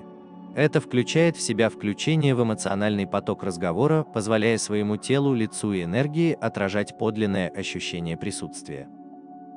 Когда мы настроены на кого-то, мы тонко отражаем выражение его лица, подстраиваемся под его тон и адаптируем наши жесты, чтобы они соответствовали нашим. Это зеркальное отображение создает неврологическую петлю обратной связи, называемую лимбическим резонансом, в которой обе стороны начинают чувствовать себя более эмоционально защищенными, понятыми и связанными. Например, когда кто-то скорбит и говорит мягким, дрожащим голосом, Сонастройка означает понижение собственного голоса, смягчение выражения лица и создание более благоприятной атмосферы. Пространство, где уважают их боль, не требуя заполнять тишину решениями. При интенсивных переговорах для достижения гармонии может потребоваться принять нейтральную, но заинтересованную позу. Слегка наклонившись вперед, медленно киваю, не отводя взгляда, чтобы показать собеседнику, что я полностью вовлечен в разговор и открыт для диалога. Важно отметить, что для эффективной настройки необходимо искреннее сопереживание, а не манипуляция. Попытки использовать техники языка тела, чтобы влиять на других людей без эмоциональной искренности, быстро воспринимаются как неискренние и даже угрожающие. У людей очень развито чувство несоответствия, и ничто не подрывает доверие быстрее, чем когда слова и поведение человека не совпадают. С другой стороны, когда настройка происходит естественно, это создает почти магический эффект. Человек, с которым мы общаемся, чувствует, что его видят и слышат, ценит не только за то, что он говорит, но и за то, что он чувствует. И мы, в свою очередь, начинаем чувствовать его эмоции в реальном времени, реагируя естественно без необходимости что-то планировать или продумывать. Такая эмпатия, когда наше тело становится чувствительным инструментом для настройки отношений, лежит в основе социально-интеллектуального присутствия. Это позволяет разговору протекать более естественно и создает ощущение связи, которое невозможно достичь одними словами. Пожалуй, самый сложный аспект овладения невербальной коммуникацией – это умение понимать культурные, личностные и контекстуальные различия в невербальных сигналах. Риск предположить, что все жесты и выражения имеют универсальный смысл – серьезная ошибка для тех, кто хочет развить социальный интеллект. В некоторых культурах прямой взгляд в глаза – признак уверенности и уважения, а в других может быть воспринят как грубость или вызов. Улыбка может означать радость в одной ситуации, а в другой быть вежливой маской. Даже в рамках одной культуры люди сильно различаются в том, как они выражают себя невербально, в зависимости от воспитания, характера, эмоционального состояния и особенностей нервной системы. Например, человек с особенностями развития может избегать зрительного контакта не из-за неуважения, а потому что это его раздражает или доставляет дискомфорт. Человек, переживший травму, может вздрогнуть или замкнуться, если повысит голос, даже если говорящий настроен скорее страстно, чем враждебно. Чтобы научиться понимать невербальную коммуникацию, нужно быть скромным и любознательным. Нужно перестать делать поспешные выводы и спрашивать себя, что этот сигнал может означать в контексте жизненного опыта этого человека. Чтобы правильно интерпретировать язык тела, нужно научиться замечать закономерности, а не отдельные жесты.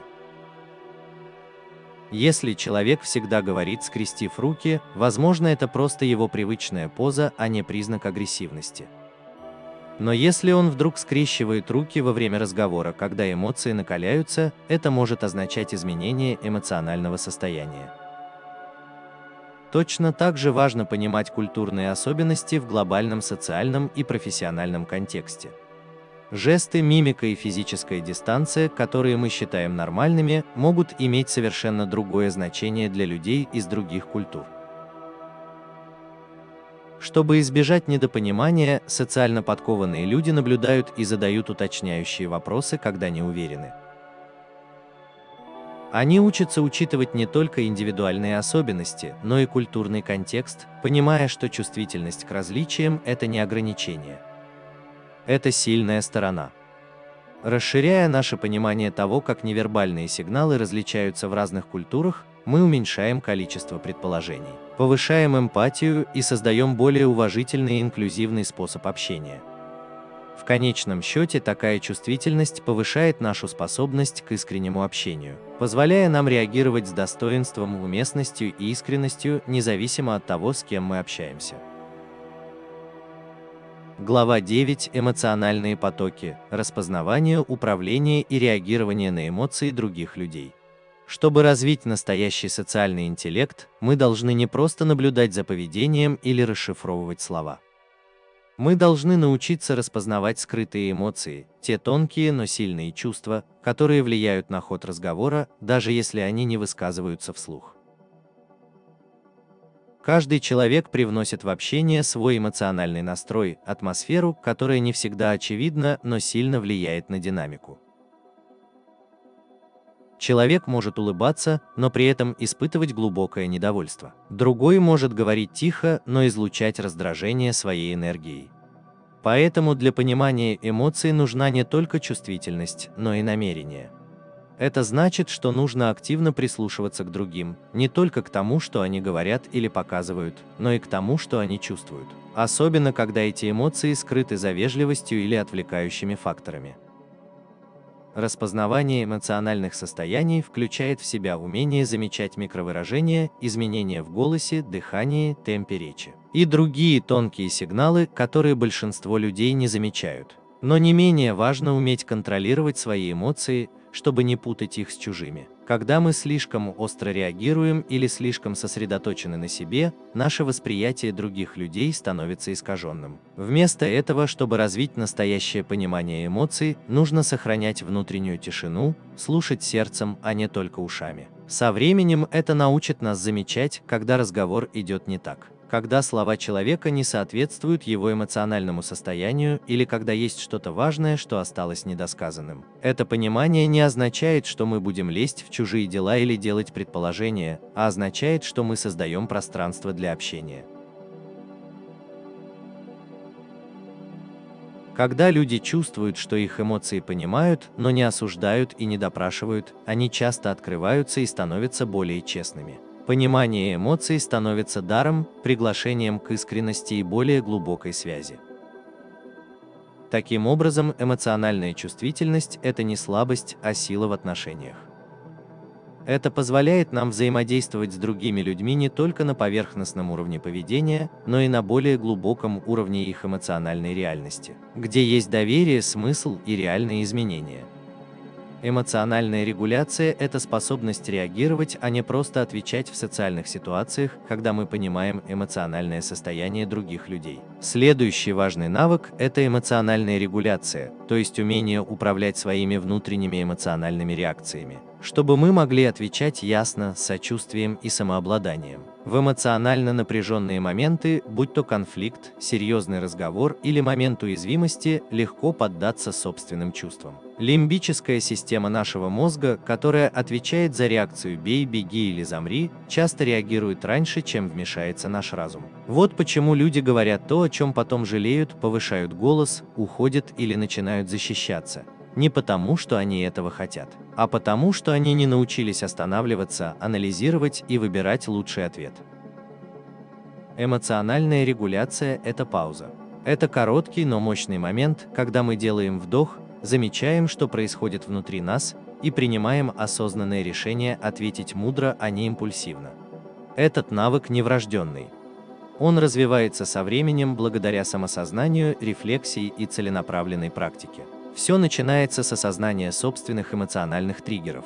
Какие комментарии или интонации заставляют нас чувствовать себя неправыми, злыми, отвергнутыми или напуганными. Когда мы знаем свои триггеры, мы можем предвидеть их и вырабатывать стратегии, чтобы сохранять спокойствие, когда они появляются. Это могут быть упражнения на заземление, например, сосредоточение на дыхании, мысленное обозначение своих эмоций или напоминание себе о главной цели разговора.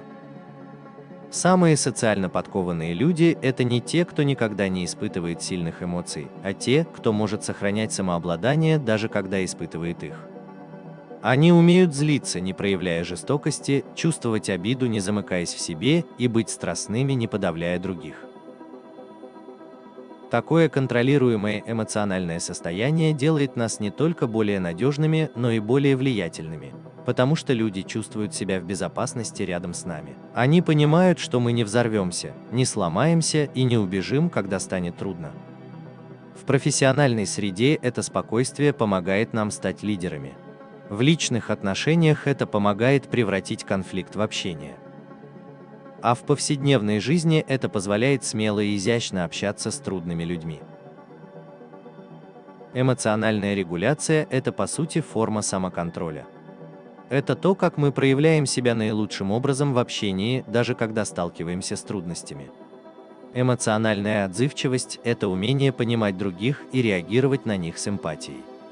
Одного понимания и управления эмоциями недостаточно, если мы не переводим это понимание в действие, в то, как мы реагируем на других, чутко, с состраданием и конструктивно.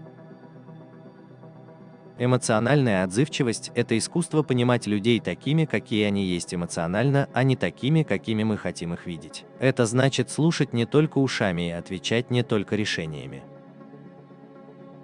Когда кто-то делится своими переживаниями, ему часто не нужен совет, ему нужно понимание. Когда кто-то выражает восторг, он хочет, чтобы мы разделили его радость, а не обесценили ее скептицизмом. Эмоциональная отзывчивость – это умение дать человеку то, что ему нужно в данный момент, даже если это отличается от того, что мы считаем нужным с точки зрения логики. Такая точность требует от нас на время отложить свои дела, чтобы полностью погрузиться в эмоциональный мир другого человека, даже ненадолго. Это также означает, что нужно подбирать тон, время и содержание разговора в соответствии с эмоциональным состоянием собеседника. Если человек сильно переживает, то сухие факты могут показаться ему холодными или пренебрежительными. Более мягкий и уважительный подход может создать атмосферу безопасности, необходимую для того, чтобы человек открылся. И наоборот, если кто-то находится на грани срыва, наша чрезмерная эмоциональная реакция может усугубить ситуацию. Вместо этого, если мы сохраняем спокойствие и уверенность, мы можем помочь человеку справиться с ситуацией. Эмоциональная отзывчивость – это не притворство и не чрезмерное подстраивание под других. Это стратегический подход. Мы выбираем свои реакции так, чтобы они соответствовали правде, которую говорит другой человек, и были уместны в данной ситуации. Часто это требует эмоциональных усилий, чтобы наши чувства помогали другому человеку справиться с эмоциями.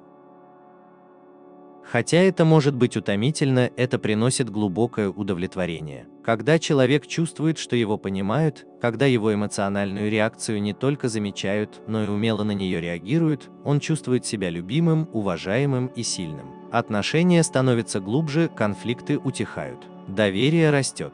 В профессиональной среде эмоциональная отзывчивость может быть решающим фактором между тем, чтобы быть просто менеджером и быть лидером, между властью и влиянием.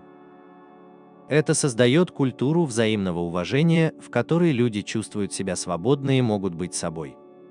А в личной жизни это укрепляет все отношения, которые нам дороги. Практика эмоциональной отзывчивости – это непрерывный процесс, но каждый раз, когда мы добиваемся успеха, мы привносим в мир больше сочувствия, доброты и эффективности. И в конечном счете именно в этом и заключается суть социального интеллекта – не просто понимать других, но и помогать им. Глава 10. Как вести сложные разговоры, превращая напряжение в доверие. Понимание сути сложных разговоров. Сложные разговоры не обязательно должны быть негативными. Это просто взаимодействие, наполненное эмоциями, неуверенностью и важными вопросами. Это может быть что угодно, от обсуждения нарушения доверия с другом до критики на работе, до противостояния вредным привычкам у члена семьи или даже отказа от чего-то, что вам дорого. Что делает эти разговоры трудными, так это не сама тема, а эмоциональная обстановка вокруг нее. Страх конфликта, страх быть отвергнутым, страх потерять отношения или просто неумение выразить свои чувства. Большинство людей подходят к таким моментам с мыслью сражаться или бежать, либо слишком агрессивно нападают, либо вообще избегают разговора. Ни один из этих подходов не работает. Избегание порождает обиду, а молчание разрушает связь, в то время как агрессия часто вызывает защитную реакцию и усиливает напряжение. Чтобы эффективно вести такие разговоры, нужно сначала осознать их сложность. Это значит, что нужно подготовиться эмоционально и мысленно, прежде чем вступать в них. Нужно понимать, что успех заключается не в том, чтобы быть правым, а в том, чтобы сохранить достоинство, свое и собеседника. Для этого нужно быть целеустремленным. Какой результат мы хотим получить? Какую глубинную потребность мы пытаемся выразить? Ответы на эти вопросы помогут нам. Это переключит внимание с простого изложения своей точки зрения на поиск взаимопонимания. На самом деле сложные разговоры – это не столько о том, чтобы победить, сколько о том, чтобы хорошо слушать, ясно говорить и давать возможность высказаться обеим сторонам. Когда мы подходим к разговору с любопытством, а не с желанием контролировать, с сочувствием, а не с осуждением, разговор меняется, напряжение уходит. а противостояние превращается в возможность сотрудничества. Лучшие разговоры, даже самые сложные, становятся преображающими не потому, что они избегают дискомфорта, а потому, что они проходят через него с заботой, смелостью и осознанностью. Сила формулировок и эмоционального тона. То, что мы говорим, имеет значение, но то, как мы это говорим, часто имеет еще большее значение. В сложных разговорах тон – это все. Обвинительный тон может превратить благонамеренное замечание в атаку, а мягкий, искренний тон может облегчить восприятие даже сложной правды. Формулировка – это сознательное выстраивание того, как мы преподносим то, что хотим сказать, чтобы это соответствовало нашим намерениям и учитывало эмоциональное состояние другого человека. Это не значит, что мы должны манипулировать или притворяться. Скорее, это значит, что мы высказываем свою точку зрения, не обесценивая чужую. Например, вместо того, чтобы сказать, что ты никогда меня не слушаешь, мы можем сказать: «Я чувствую, что меня не слышат, когда мы разговариваем. И я бы хотел, чтобы мы лучше понимали друг друга». Это переводит проблему из плоскости обвинений в плоскость взаимопонимания. Это открывает дверь, а не возводит стену. Для того, чтобы правильно сформулировать свою мысль, нужно также следить за своим эмоциональным состоянием. Какую энергию мы привносим в разговор? Мы напряжены, раздражены, саркастичны или насторожены? Или мы спокойны, сосредоточены, уверены в себе? Наш тон говорит больше, чем слова. Люди интуитивно реагируют на тон, часто больше обращая внимание на то, что мы чувствуем, чем на то, что мы говорим. Если мы подходим к разговору с искренним желанием понять и быть понятыми, это создает психологическую безопасность. Состояние, в котором оба человека чувствуют себя достаточно эмоционально защищенными, чтобы быть настоящими. Эта безопасность позволяет говорить правду, не защищаясь. Когда мы начинаем трудный разговор с теплотой, любопытством и смирением, мы создаем пространство, достаточно безопасное для уязвимости. И в этом пространстве люди гораздо охотнее идут нам навстречу. Они не чувствуют себя загнанными в угол, они чувствуют, что их понимают. Поэтому перед любым трудным разговором проверьте свой тон и переформулируйте свои слова. Спросите себя: я говорю ясно, но вежливо? Я выражаю свои чувства, не обвиняя никого? Я предлагаю диалог или требую подчинения? Эти вопросы не искажают правду, а уточняют ее. Они гарантируют, что наше сообщение будет воспринято не как нападение, а как искреннее предложение, основанное на смелости и заботе. Слушать как лидер, создавая пространство для решения проблемы. Многие люди думают, что сложные разговоры – это моменты, когда нужно говорить смело, но на самом деле наша сила часто заключается в умении слушать. Слушать – это не значит просто молчать. Это одно из самых активных и смелых действий, которые мы можем совершить в напряженном разговоре.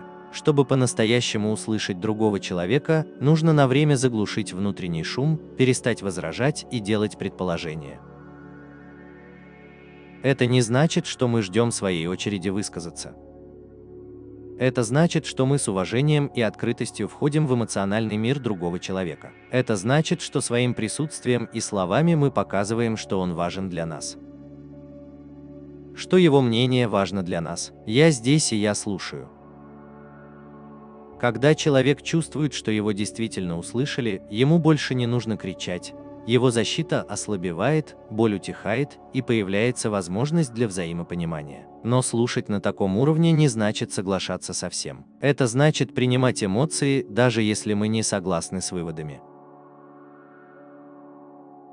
Это значит, что мы отражаем то, что услышали, задаем уточняющие вопросы и сохраняем эмоциональную устойчивость, когда их слова задевают или удивляют нас. Настоящее слушание – это лидерство, потому что оно уводит разговор от конфликта к взаимопониманию. Оно учит уважению, развивает эмпатию и создает эмоциональную атмосферу, необходимую для решения проблем. И когда наступает наша очередь говорить, мы делаем это с большей мудростью, потому что мы нашли время, чтобы понять, прежде чем ответить. Слушание также помогает нам корректировать наши слова в реальном времени. Иногда то, что мы считали проблемой, на самом деле не причиняет им боль. Или мы можем обнаружить, что наши намерения были неправильно поняты, чего мы не могли предвидеть. Это можно понять только если мы позволим другим быть услышанными. В конечном счете сложные разговоры получаются успешными не потому, что мы избегаем дискомфорта, а потому, что мы преодолеваем его вместе. С помощью слов, да, но еще больше с помощью искреннего внимания и присутствия. Когда оба человека чувствуют, что их слышат и уважают, даже самые трудные истины можно преподнести мягко. Правда не разрушает доверие, а разрушает то, как мы относимся к правде, не проявляя заботы. Поэтому умение слушать становится нашим самым мощным инструментом для восстановления отношений. Глава 11. Искусство влияния. Достижение результатов с помощью деликатности и честности. Влияние – это не манипуляция, принуждение или доминирование над другими. Настоящее влияние заключается в создании условий, в которых люди чувствуют, что их слышат, понимают и уважают, что позволяет им делать выбор, соответствующий их интересам, а зачастую и вашим. Это может показаться парадоксальным, но суть влияния заключается в согласованности, а не в силе. Искусство влиять на других начинается с понимания их потребностей, желаний, страхов и мотивов.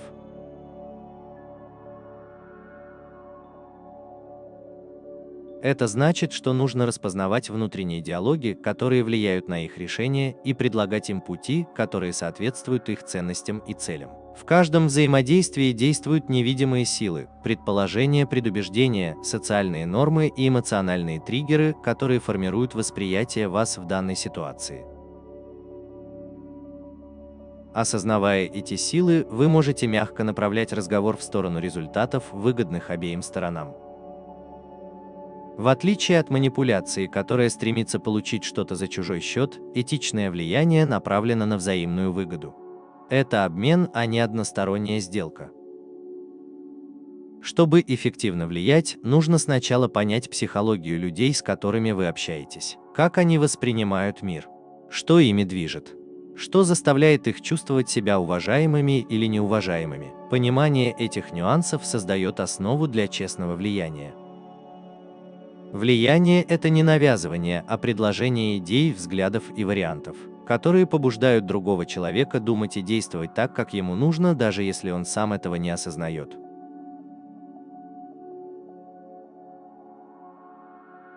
Вот где проявляется тонкое искусство влияния. Влияние редко достигается с помощью открытой агрессивной тактики. Вместо этого оно действует в тишине во время разговора.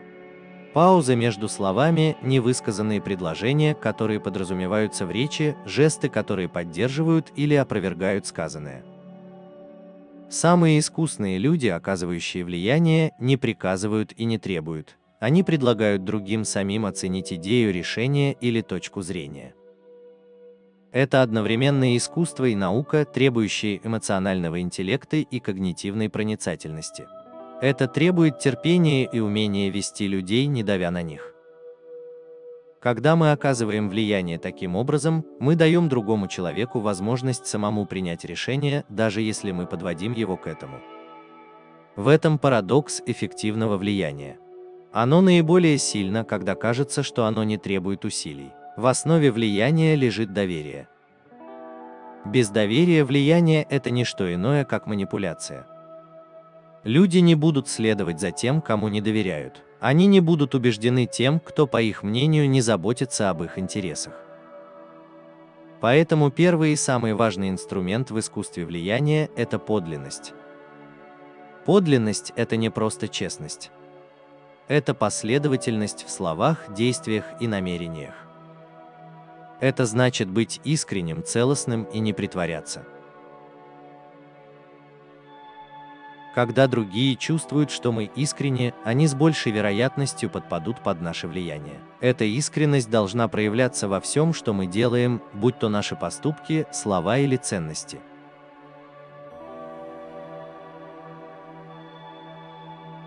Когда мы честны, когда наши мысли, слова и действия совпадают, мы посылаем окружающим мощный сигнал, что им можно доверять. Доверие строится не за один день, не с помощью громких заявлений, а благодаря последовательным повседневным действиям. Чем больше окружающие видят, что мы верны своим ценностям, тем больше они чувствуют себя комфортно в нашем присутствии. Они знают, что нами движет не скрытая цель, а искреннее желание помогать и общаться. Но быть искренним – это не только значит вести себя естественно. Это еще и значит быть уязвимым и признавать свои ошибки. Когда мы признаем свои недостатки и искренне раскаиваемся в прошлых ошибках, мы показываем другим, что мы скромны и осознаем свои поступки. Скромность укрепляет доверие, потому что она объединяет людей. Когда другие видят, что мы не идеальны, но стремимся стать лучше, они чувствуют себя ближе к нам и готовы прислушиваться к нам. Быть искренним значит понимать, что влияние – это двусторонний процесс. Мы влияем на других не требованием подчинения, а выстраиванием значимых взаимных отношений. Так влияние становится инструментом для роста как того, кто влияет, так и того, на кого влияют. Когда мы влияем на других искренне, мы создаем основу доверия, которая помогает нам справляться с трудностями, решать сложные вопросы и эффективно руководить. Зная, что люди, с которыми мы общаемся, идут с нами, а не слепо следуют за нами. В искусстве убеждения важно использовать правильные методы, при этом оставаясь искренним. Существуют определенные техники, которые помогают незаметно влиять на других. Они основаны на человеческой психологии и наиболее эффективны, если используются этично, с целью принести пользу обеим сторонам. Первая из этих техник – принцип взаимности. Люди с большей вероятностью ответят положительно, если почувствуют, что получили что-то ценное.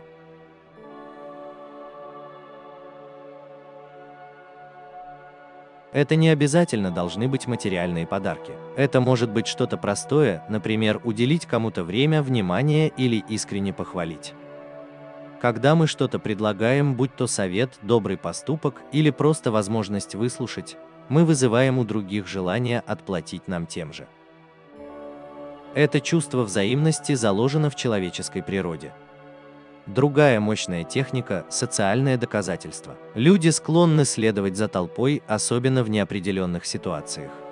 Когда мы можем ненавязчиво показать, что другие разделяют нашу точку зрения с помощью примеров, отзывов или демонстрации коллективного согласия, другим людям становится легче принять нашу точку зрения. Эта техника работает, потому что люди по своей природе хотят принадлежать к какой-то группе. Следующая техника – дефицит. Мы склонны больше ценить то, что считаем редким или ограниченным.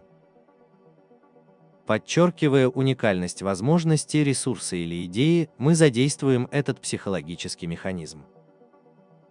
Это не значит, что мы должны вводить других в заблуждение относительно ценности чего-либо. Это просто означает представить идею или возможность так, чтобы подчеркнуть ее уникальность, своевременность или потенциал для развития. Четвертая техника основана на принципе авторитета. Люди с большей вероятностью будут прислушиваться к мнению тех, кого считают экспертами или надежными источниками информации. Нам не нужно быть экспертами во всем, с чем мы имеем дело, но мы должны зарекомендовать себя как заслуживающих доверия людей благодаря своим знаниям, опыту или продемонстрированной компетентности. Если мы будем уверенно говорить о том, что предлагаем, подкрепляя это знаниями или прошлым успехом, мы сможем оказывать большее влияние. И, наконец, у нас есть принцип последовательности. Если люди на что-то соглашаются, они с большей вероятностью доведут дело до конца, особенно если их согласие было публичным или письменным. Эта техника основана на нашей потребности быть последовательными в своих действиях и словах, побуждая людей к небольшим первоначальным обязательствам, будь то небольшое соглашение, совместное решение или даже простое «да» в ответ на вопрос. Мы готовим почву для дальнейших договоренностей. Каждая из этих техник, если использовать их умело и этично, может значительно усилить наше влияние. Но они всегда должны быть основаны на искренности. В идеале влияние никогда не должно быть связано с манипуляциями. Оно должно помогать другим людям видеть ценность наших идей, мягко подталкивать их к решениям, которые соответствуют их интересам, и делать это с сочувствием, уважением и честностью. Глава 12. Развитие эмпатии. Основа человеческих отношений. Природа эмпатии. Понимание за пределами очевидного. Эмпатия – это способность понимать и разделять чувства другого человека. Это фундаментальный элемент, который связывает людей и создает пространство, где каждый чувствует, что его слышат, видят и ценят. Однако эмпатия часто понимается неправильно. Это не просто сочувствие или понимание того, что чувствует другой человек. Это гораздо глубже. Настоящая эмпатия предполагает способность взглянуть на мир глазами другого человека. Это умение распознавать его эмоции, понимать их причины и реагировать так, чтобы признать и оценить его опыт. Первый уровень эмпатии – когнитивный, то есть понимание эмоций других людей и принятие их точки зрения. Это значит, что вы можете поставить себя на их место, даже если их мир сильно отличается от вашего. Когнитивная эмпатия не означает, что вы согласны с их точкой зрения, но вы понимаете ее. Это значит, что вы не выносите суждений, а активно слушаете, задаете вопросы и следите за языком тела, чтобы получить как можно больше информации о том, что они чувствуют. Второй уровень – эмоциональная эмпатия, то есть способность чувствовать то же, что и другой человек. Это не значит, что вы теряете себя в их эмоциях, а скорее, что вы можете сопереживать их опыту. Эмоциональная эмпатия позволяет нам устанавливать более глубокую связь с другими людьми, потому что мы не просто наблюдаем за их эмоциями, но и эмоционально настроены на них. Наконец, третий уровень – сострадательная эмпатия, которая выходит за рамки понимания и чувств и включает в себя желание помочь или облегчить страдания. Сострадательная эмпатия подразумевает, что вы действуете, основываясь на понимании и эмоциональном отклике, который вы испытываете, чтобы оказать значимую поддержку другому человеку. Эмпатия – это не универсальный навык. Она зависит от отношений и контекста. В профессиональной среде эмпатия может проявляться в том, что вы понимаете, как коллега расстроен из-за сложной задачи и предлагаете практические решения. В личных отношениях это может означать, что вы поддерживаете кого-то в горе и предлагаете утешение, не пытаясь сразу решить проблему. Независимо от контекста, эмпатия всегда основана на активном слушании, внимательности и искреннем желании понять. Это искусство установления связи с другим человеком на человеческом уровне за пределами слов и признания его ценности. Когда присутствует эмпатия, это создает безопасное пространство для искренней связи. Люди чувствуют, что их понимают и ценят, и это укрепляет отношения, способствует доверию и ощущению принадлежности. Активное слушание – это основа эмпатии? Слушание – это основа эмпатии. Без активного слушания эмпатия невозможна. Активное слушание – это больше, чем просто слышать, что тебе говорят. Это намеренное, сосредоточенное и внимательное взаимодействие со словами и эмоциями собеседника. Для этого нужно полностью сосредоточиться на говорящем, не отвлекаться и не перебивать, пока он не закончит говорить.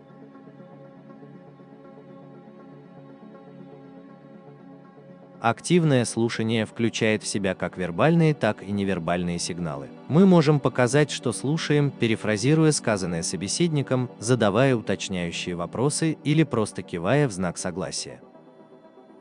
Невербально наше тело выражает внимание. Зрительный контакт, открытая поза и обращение к собеседнику – все это способы показать, что мы вовлечены в разговор.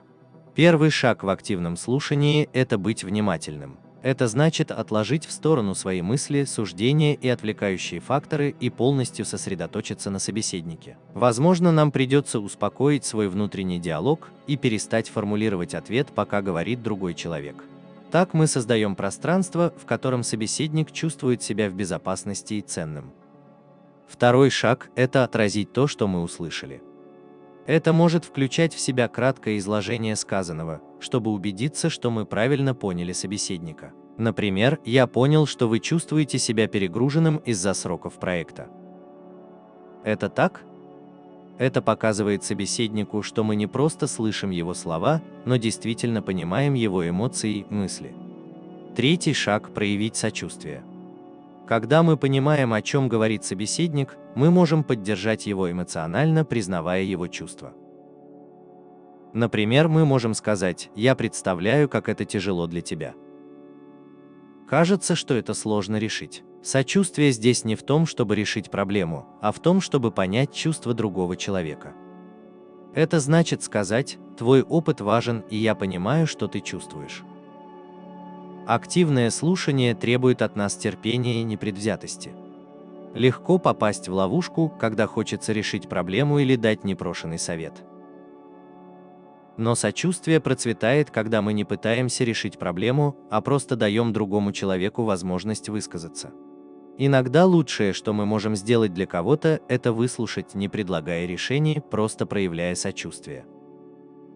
Активное слушание – это навык, который требует практики, но это один из самых мощных инструментов для развития эмпатии. Когда мы слушаем с сочувствием, мы создаем атмосферу, в которой люди чувствуют, что их слышат и ценят.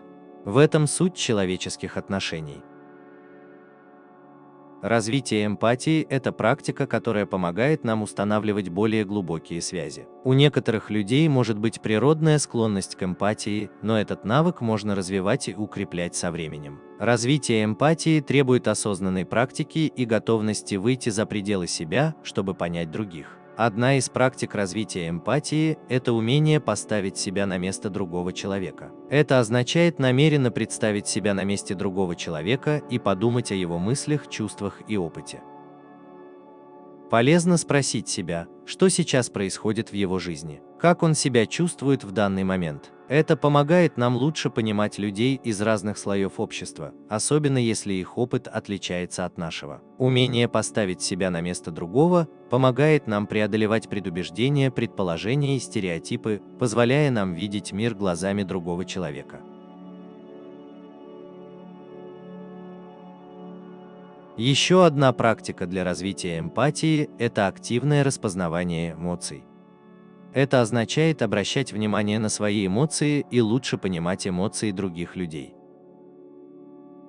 Мы можем делать это, наблюдая за выражением лица, языком тела и интонацией голоса. Распознавая эмоции других людей, мы можем реагировать более чутко, подбирая слова и действия в соответствии с их эмоциональным состоянием. Это также помогает нам управлять своими эмоциями и не реагировать импульсивно.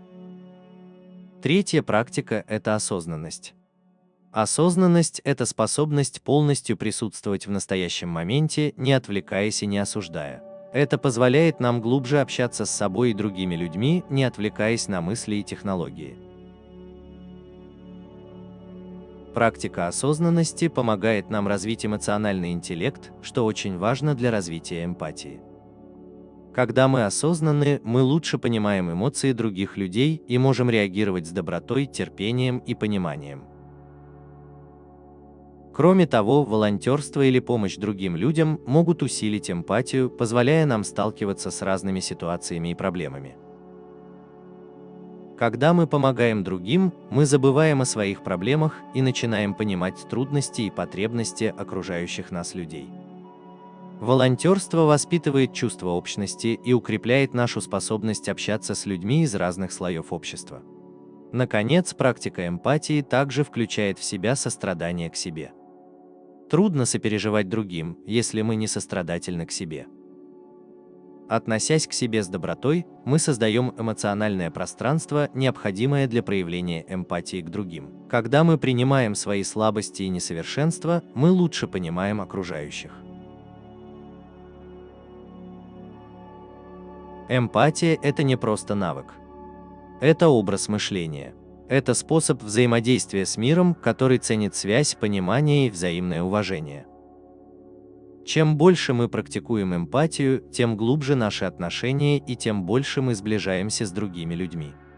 Таким образом, мы вносим свой вклад в создание мира, где люди чувствуют, что их ценят, понимают и поддерживают.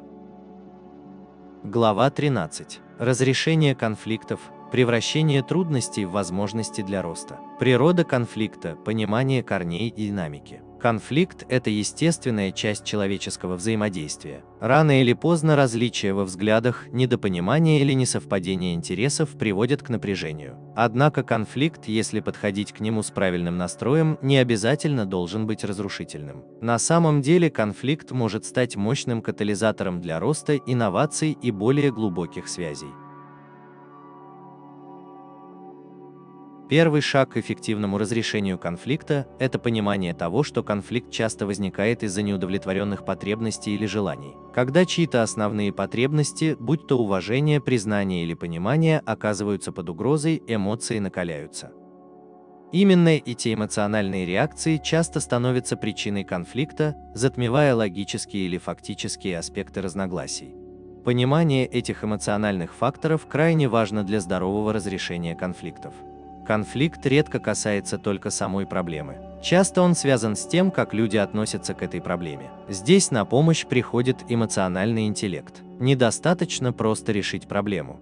Мы также должны разобраться с чувствами, которые она вызывает. Если мы не понимаем эмоциональную подоплеку конфликта, он может быстро обостриться, что приведет к защитной реакции, гневу или даже отчуждению. Однако, если мы потратим время на то, чтобы понять эмоции, которые подпитывают конфликт, мы сможем перейти от поверхностных разногласий к более глубокому пониманию.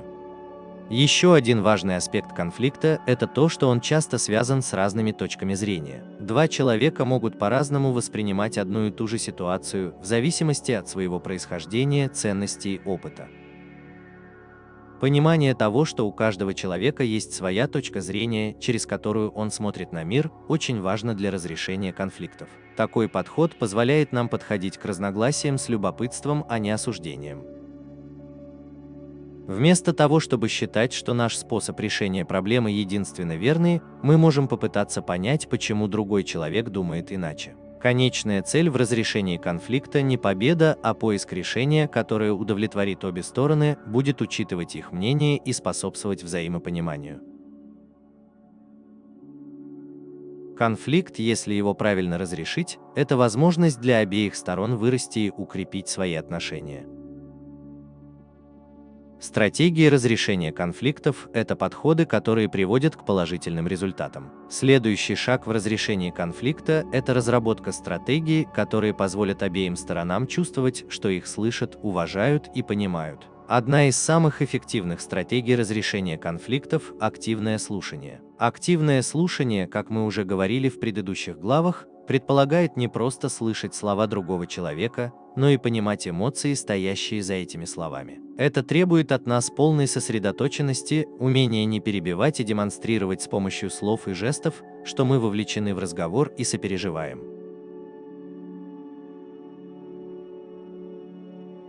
Когда мы активно слушаем во время конфликта, мы признаем чувства и точку зрения другого человека. Это само по себе может помочь снизить напряжение. Часто люди в конфликте просто хотят, чтобы их выслушали. Когда они чувствуют, что их понимают, они с большей вероятностью будут готовы искать решение. Вторая стратегия – использовать «я-высказывания» вместо «ты-высказываний». Когда мы говорим «ты всегда меня перебиваешь», другой человек, скорее всего, почувствует себя виноватым и начнет защищаться. Но если мы скажем «я чувствую себя расстроенным, когда меня перебивают», мы выразим свои чувства, а не обвиним другого человека. Такое изменение формулировок может значительно снизить уровень агрессии и создать более открытый, неконфликтный диалог. Еще одна эффективная стратегия – переосмысление. Переосмысление предполагает, что вы берете негативное или вызывающее раздражение высказывание и представляете его в более нейтральном или позитивном свете. Например, вместо того, чтобы сказать «ты ведешь себя неразумно», мы можем сказать «кажется, у нас разные приоритеты. Давайте попробуем понять точку зрения друг друга». Переосмысление помогает сместить акцент с обвинений на понимание и сотрудничество. Это превращает конфликт из борьбы характеров в решение проблемы. Четвертая стратегия заключается в поиске точек соприкосновения. В любом конфликте часто есть общие ценности или цели, которые важны для обеих сторон. Например, в рабочем конфликте обе стороны могут быть заинтересованы в успехе проекта или благополучии команды. Определив эти общие цели, мы создаем основу для решения проблемы. Вместо того, чтобы сосредотачиваться только на различиях, мы можем подчеркнуть, что обе стороны выиграют, если будут работать вместе. Последняя стратегия – поиск взаимовыгодного решения. Во многих конфликтах обе стороны считают, что они должны пойти на компромисс, чтобы решить проблему. Однако взаимовыгодное решение – это такое решение, при котором обе стороны чувствуют, что их потребности были удовлетворены справедливым и сбалансированным образом. Для достижения взаимовыгодного решения требуется креативность, сотрудничество и готовность мыслить нестандартно. Это может включать поиск новых способов удовлетворения потребностей обеих сторон или изучение альтернативных решений, которые удовлетворят обе стороны. Разрешение конфликта – это не победа над другим человеком, а поиск способа двигаться вперед вместе. Используя эти стратегии: активное слушание, я-высказывание, переосмысление, поиск точек соприкосновения и стремление к взаимовыгодному решению, мы можем превратить конфликт в возможность для роста и понимания. Одним из самых сложных аспектов конфликта является управление собственными эмоциями. Когда мы вовлечены в конфликт, легко поддаться эмоциям и реагировать импульсивно, вместо того, чтобы мыслить здраво. Первый шаг к управлению эмоциями – это осознание. Нужно замечать, когда наши эмоции усиливаются, и обращать внимание на физические ощущения, которые их сопровождают. Чувствуем ли мы напряжение в теле? Учащается ли сердцебиение? Сжимаем ли мы кулаки или челюсти? Эти физические сигналы могут предупредить нас о том, что мы эмоционально возбуждены. Как только мы осознаем свои эмоции, мы можем решить, как на них реагировать. Одна из полезных техник управления сильными эмоциями – сделать паузу. Когда мы чувствуем, что теряем контроль, мы можем сделать глубокий вдох, отойти от ситуации и успокоиться. Это позволит нам собраться с мыслями и подойти к ситуации с ясной головой. Это также поможет нам не сказать или не сделать что-то, о чем мы потом пожалеем. Еще одна техника управления эмоциями – переосмысление своих мыслей. Часто наши эмоциональные реакции на конфликт вызваны тем, как мы его воспринимаем. Если мы считаем конфликт личной атакой, мы, скорее всего, отреагируем гневом или защитимся. Однако, если мы посмотрим на ситуацию иначе, как на недопонимание или различия во взглядах, мы с большей вероятностью подойдем к конфликту с любопытством и открытостью. Техники осознанности, такие как глубокое дыхание или медитация, также могут помочь нам справиться с эмоциями в стрессовых ситуациях. Эти практики позволяют нам оставаться спокойными и сосредоточенными, даже когда разговор становится напряженным. Наконец, эмпатия играет решающую роль в регулировании эмоций.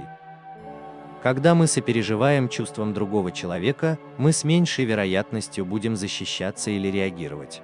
Признавая его эмоции и понимая его точку зрения, мы создаем пространство, в котором можем отвечать с добротой и терпением. Регулирование эмоций – это не подавление чувств или притворство, что мы не расстроены. Скорее, это признание своих эмоций и выбор реакции, которая соответствует нашим ценностям и целям. Регулируя свои эмоции во время конфликта, мы сохраняем контроль над ситуацией и обеспечиваем конструктивные и совместные решения.